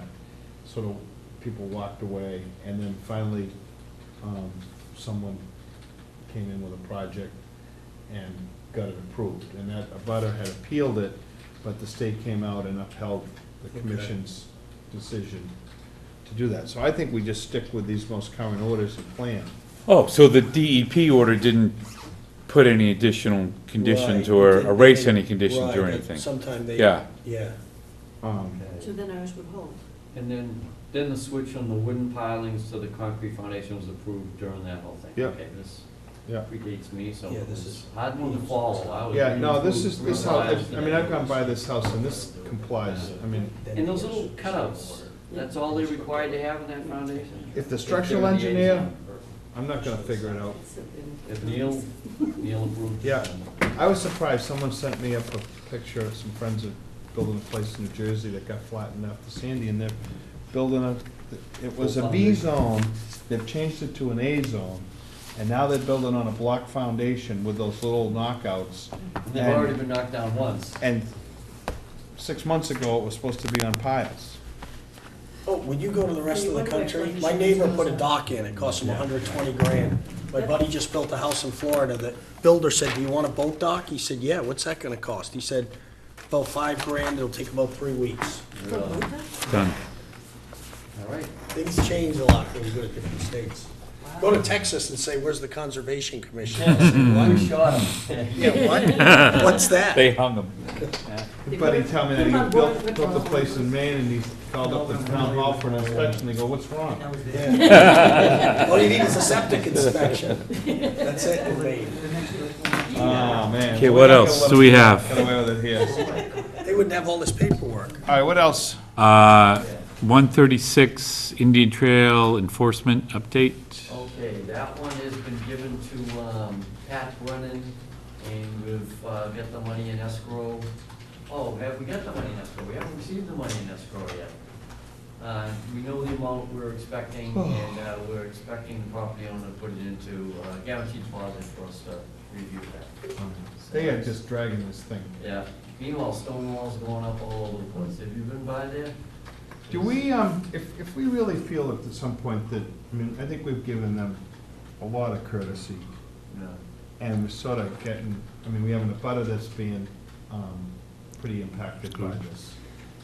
I'm not afraid at some point to just tell them to shut it down until, Yeah. they come around. Yeah, maybe we I say. mean, this started back in the summer, and it's a really significant change. Yeah. And it almost seems, you know, I give people the benefit of the doubt and realize it's hard to get engineers, but this is, I don't know why we wouldn't have a check Yeah. for this thing now. Yeah, and because they probably only got the letter on Thursday. So do you want to give it a date and then do a cease and desist? This week sometime, we We're don't get a meeting, check. are we meeting next Wednesday? Week from Wednesday. The 18th. A week from this Wednesday? If we don't have something going on this, I think you can tell them that we'll vote at the next meeting to give them a cease and desist. Okay. I think you should give them cease and desist now. This has been going on forever. Well, as Pat said, I mean, they just finally got this letter out, but it's just getting annoying. And we're not the ones that are living next to it. Right.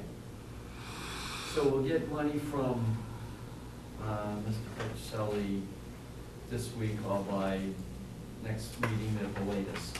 No, I think, Or I mean, have, get the money this week. yeah, Okay. we want to get that engineer going on this thing. It's not going to take them that long to take a look at it and review it. Yeah. Okay. 31 Candlewood. That address should be printed on our letterhead. I've said so many Pear letters. tree. That's, Did we get drainage calculations on this? No, this one,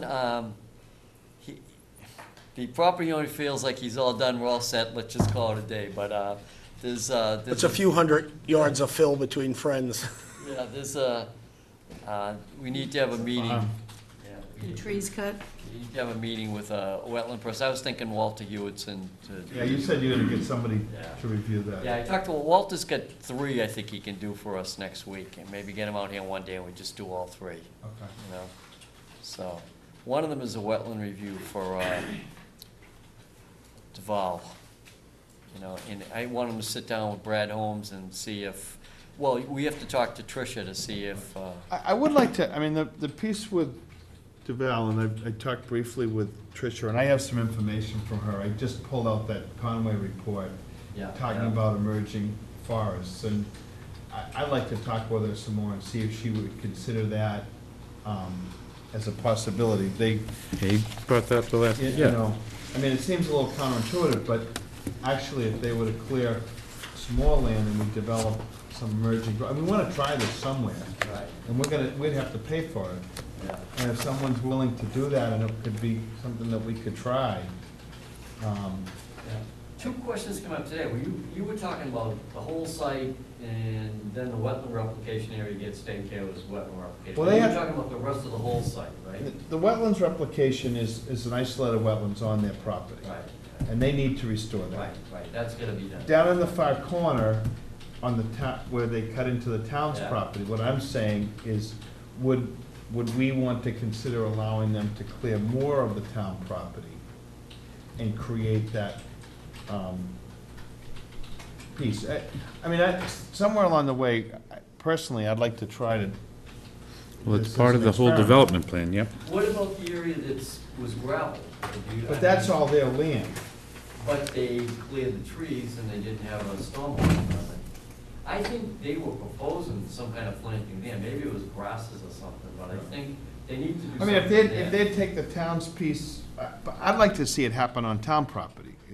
I mean, it would be something that I would try to do. When we acquire, like, the Crosby piece, years ago, Mr. Crosby planted 2 large stands of a red pine that are all dying off, and it's all bittersweet.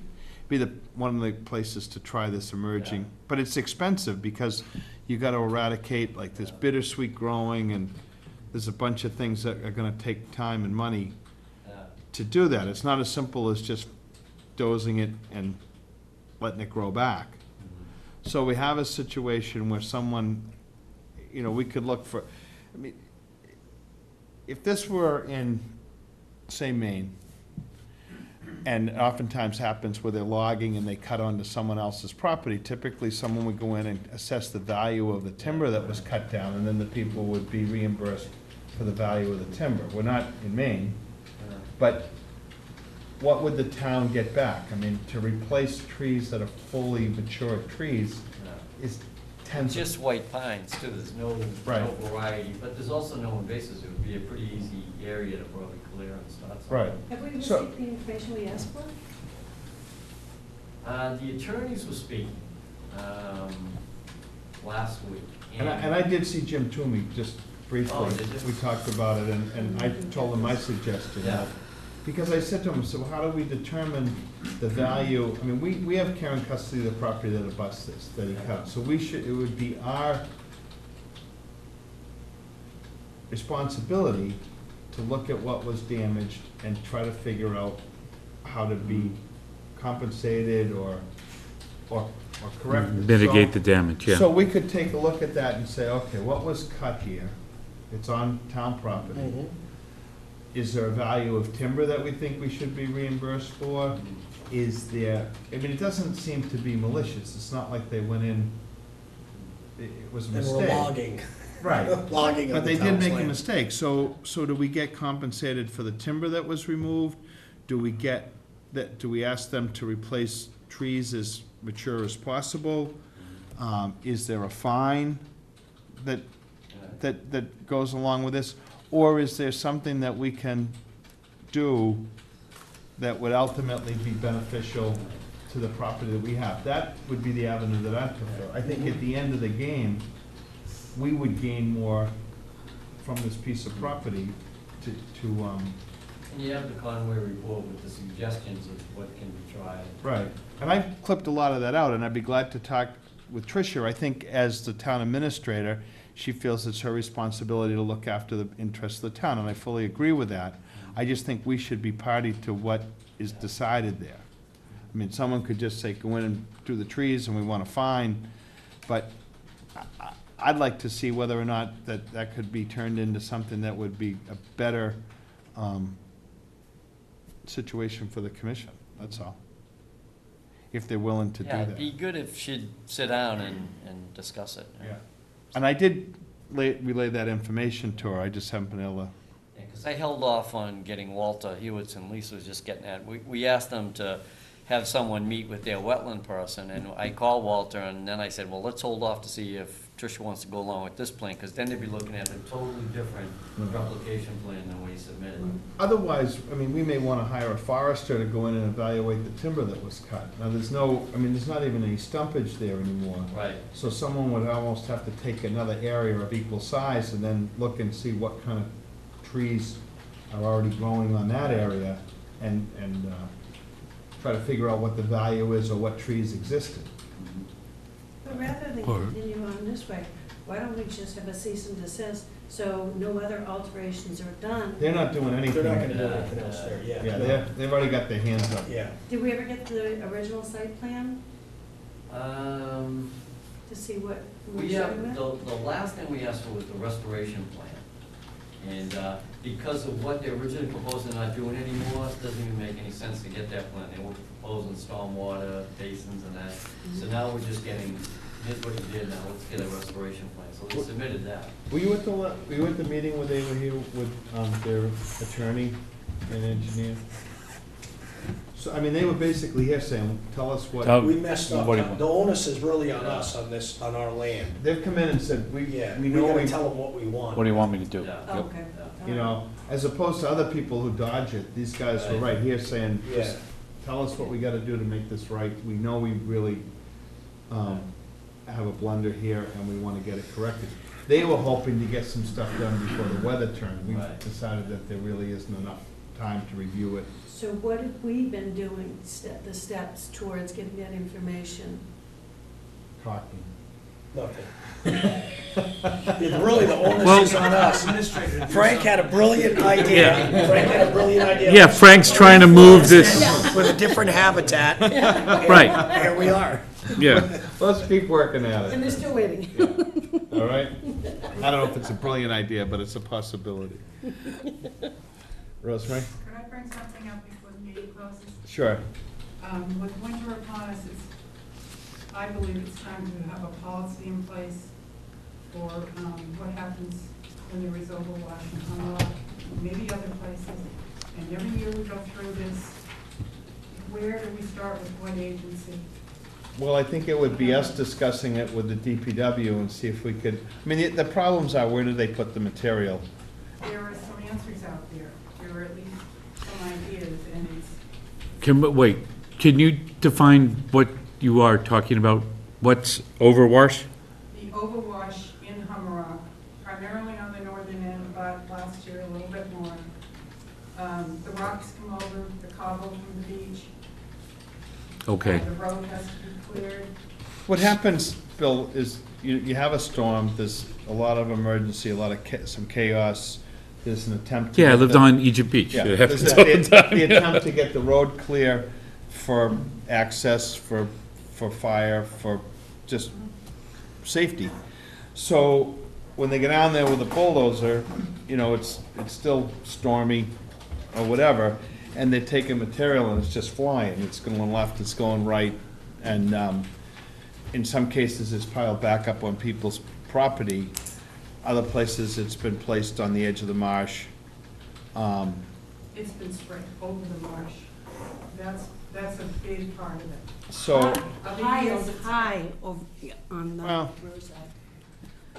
I saw 12 and 13 feet high.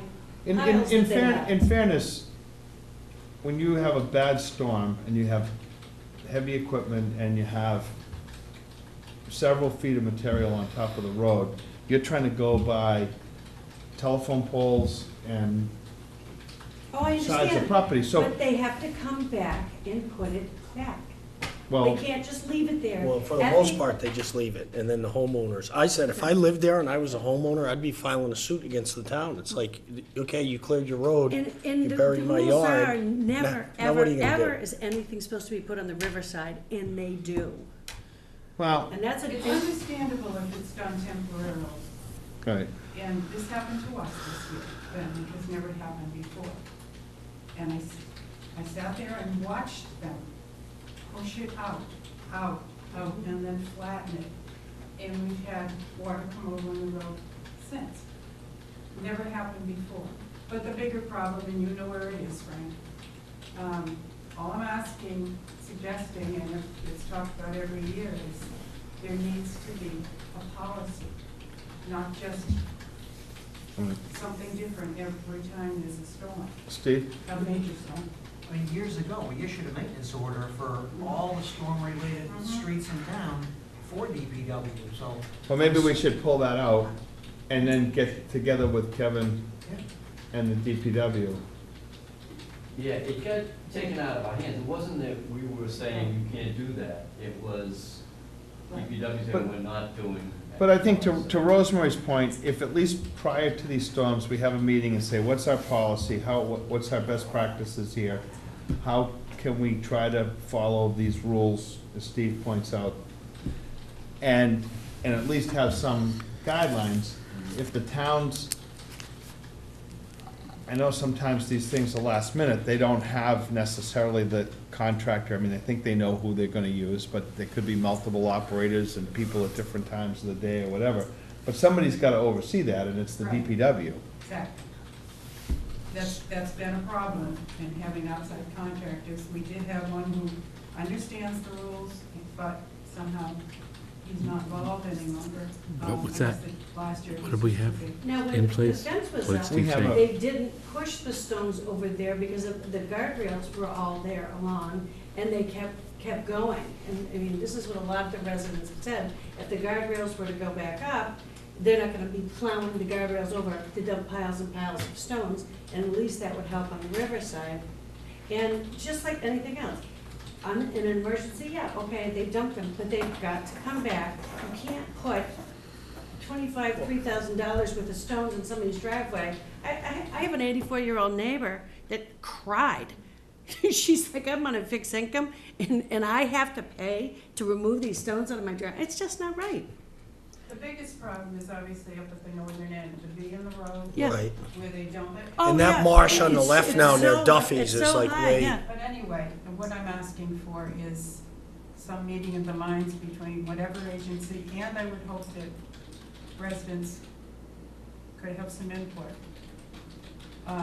before we get hit with another storm. I'm not asking anyone to resolve it tonight. Well, why don't we, I appreciate you bringing it up. Why don't we see if we can find that order? Let's at least, make contact with DPW with that regard, and then see if we can, So we have a new DPW director coming this winter sometime, too, so. We meet every 2 weeks, with all the department people, the permitting department people, and we have a meeting tomorrow, and I'll bring it up, at least get the You conversation had something started. to say about that. Nice if we could have a policy in place, even something on the website, even, you know, tell them to come and here's what we're gonna do. We could get some agreement as to what's gonna take place, but should involve the citizens and the beach association and everybody. Well- Well, if there's already been a hearing and we have a set of orders and says this is the policy, then really we don't have to have another hearing. It's like, here's, Yeah, we don't have to, but it's only us, we're a small part of right. this. Maybe the Yeah. DPW wants to Right. meet, not to put it off, I mean, we could certainly attend, but it should be the DPW saying, here's how we're gonna handle storm events, In line with these conditions. in line with those. And we could, certainly a couple of members could attend, that would be great, because I think there are a lot of issues that aren't understood. You know, and it's Board of Health too, I mean, septic systems get wiped out every winter, and then they put back in the ground, and they wipe out the next winter, so I mean, Well, I do, it's more than just, I've got a question about that too, is there are hundreds of white PVC pipes that are still in the river, and there's no action to remove them. the Boy Scout. Yeah, I was gonna say. I think, I wasn't looking to make a long issue of it. No, I appreciate it. Okay. Okay, no, thank you. Okay. Let us do it now, then January. So you'll, we'll Pat, work on this. you'll bring this up at the Yeah. department meeting tomorrow? Yep. Okay. That's good. Thank you. Rosemary signed up to be on the committee, so I'll put her name down. It's on all of them. She's in charge of the road clearing committee. Pat, I saw an email that went out to, there was a request from the engineering firm with regard to the town's gonna have a huge water line replacement project. Yes. It's about $22 million. And in many cases, they're gonna be passing close to wetlands. I think in the past, like at least with the gas company sewer project that they did, they filed, I thought they filed an NOI. Some of them, they might be an RDA. But I think it's important that they continue to do that, only from the aspect, we had several issues with the sewer contractor for the sewer project that ran down through Hadley Road and into Minot. There were issues where hay bales weren't properly placed, siltation, pumping, all that sort of stuff. And I think if we have a hearing, if they're in proximity to that, we need to have something where there's a set of orders that say, here's the things that you need to do for these projects. If they're gonna de-water, they need to be having separation. You know, and if we don't, they're just gonna say, you know, oh geez, that's my feeling. I mean, these are as intrusive a thing as building a new home, or, And dewatering always comes up on any of these sewer Right. projects. well, Yeah. He's coming, it's funny you mentioned, this guy from Weston and Sampson is coming on Wednesday morning, yeah, and he's gonna show the route and when they're doing what. And then we were gonna walk the areas, and then maybe point out areas, you know, maybe you spray an area, whenever you're working along here, you need, you know, but we get an order of conditions in place, but if anybody wants to meet with him, he's coming at Wednesday at 11.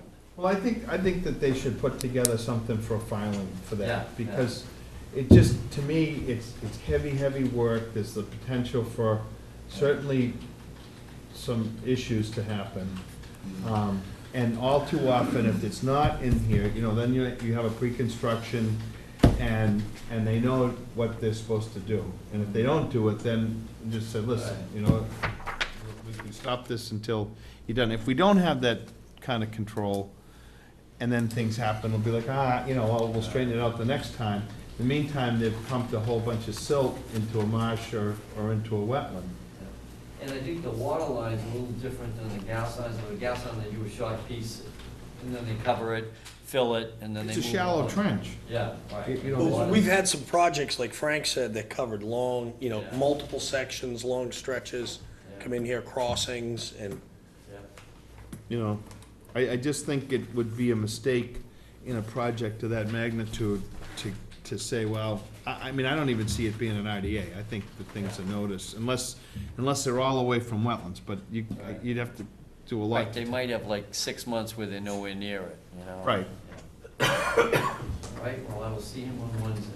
Okay. 305, we did the RDA, we did a -4 and 6, and it's been appealed by Mr. Trussell to DEP, and it's about 50 pages long. We got it today, and we haven't even looked at I had it. a discussion with Pat about that. I know we don't have to go on forever, but I was just trying to wrap my head around some of the things that were there and the logic. And I think that we're on the right path with that. I mean, I think that we made good decisions. We'll see what the state. right, I mean, we looked at it, we got the state involved, Yeah, you had a delineation done, and this is We had a consultant. this is a baseless appeal, but it slows things down for the developer and for everybody else, you know, it's unfortunate, you know. Well, Which I mean, one's this? 305. 305, 3-lot subdivision. It was, Water it had to do tributary. with the tributary, and then it had to do with the edge of the bank Oh, of the yeah. river. Yep. And, the guy was trying to use an RDA Yep. to appeal the Yep, findings. he was here well, last I mean, meeting, he's yep. exercising his right, Right. And we said that the state law had already ruled on it, so right, yep, now I remember, yep. Okay, sorry. Yeah. So that- They just disagree with where the edge of the bank of that brook or tributary or whatever could be. And in my mind, I mean, we were out there during a time of fairly wet conditions, not excessive. And it would be no different than a river that swells and overfloods its bank. At some point, that could be much further, but that's not the edge of the bank. The Right, bank is going right. during normal Right, course. they kept saying, we have video of water flowing. Well, Right. no one here is debating that water flows through there. So, but let's see what happens. But, I mean, Yeah. they have their right to do No, that. They're state- exercising that, and we have to keep going forward. But- who comes out for that? Is that Lakeville? Is it? Yeah, Lakeville. They Okay. may not even come out, they may say, gee, there's an ORAD in place that's good for 3 years, and too late. What else? I think that was it. Is that it, Carol? I think so. And the wood ocean. Yep, I think that's it. Unless you did something on that parking, trails, open space. Well, I'd like to get into that. I think it's 8:30, and we're probably gonna do that. We talked about whether we'd have a separate meeting. I'd rather have more members. I did speak to Kevin Tufts. Kevin is doing his police training. Unfortunately, it's evenings into February. He said that he'd like to remain on the commission. I told him it puts a little bit of strain on the folks that are here now. I'm willing to work with him on it. If everybody else feels the same way, I don't know. It's How up to you. many meetings would he miss a month? He's gonna miss a few. I mean, we do have some piece in there that says if you miss more than so many meetings, we could be. But after he graduates, he thinks that he'll be able to attend on a fairly He's- regular basis? Yeah. So, I What mean, police force is he gonna be on? Situate, as far as Oh, I cool. know. So we could have a member that's carrying. Two. Three. Did it in the past. 3, 4. Yeah, it didn't sound right. No, did it? no, it's like that. It's needed not Shirley. Sorry. Okay, motion. Well, so I don't know. I'm just saying that that's there. If somebody feels differently, but for the moment, I'd like to try to see if we could work with that. Yeah, Legitimate fine. reason to be. Yeah.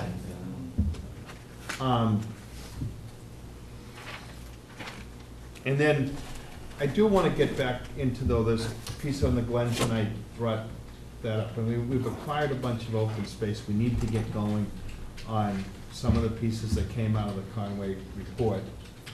notably public access. And we have money already approved to create a parking area on Bates Lane, and do some handicap access, and I'd really like to see if we can start to institute some of those things that we've been working on. And just, we gotta find some time to do it. Yeah. And I realize there's so many other things that overtake that. Now, I talked- weren't we gonna get together, have a meeting outside? Well, I was thinking if we, maybe we're better off just having a meeting that's not a regular meeting Yeah. and Just get some focus folks on together that. on that. So we'll still try to do that. So they'll have to post it and. Yeah. Carol said we should just have it during a regular meeting because we had nothing else to talk about, but somehow we've managed to get. Yeah, we could have a blank agenda and it'd be Would here still at be it. 9:30. All right. The open space plan should be done fairly soon too, so it'd be helpful to have that, the consultant is working on that. But we have, I think we have certain things that we can at least get Yeah. fired up on. And we just passed on Higgins McAllister, and there's the opportunity for some parking and access there. So, okay? We'll set something up. Motion to adjourn? Second. All in favor? Aye. Thank you.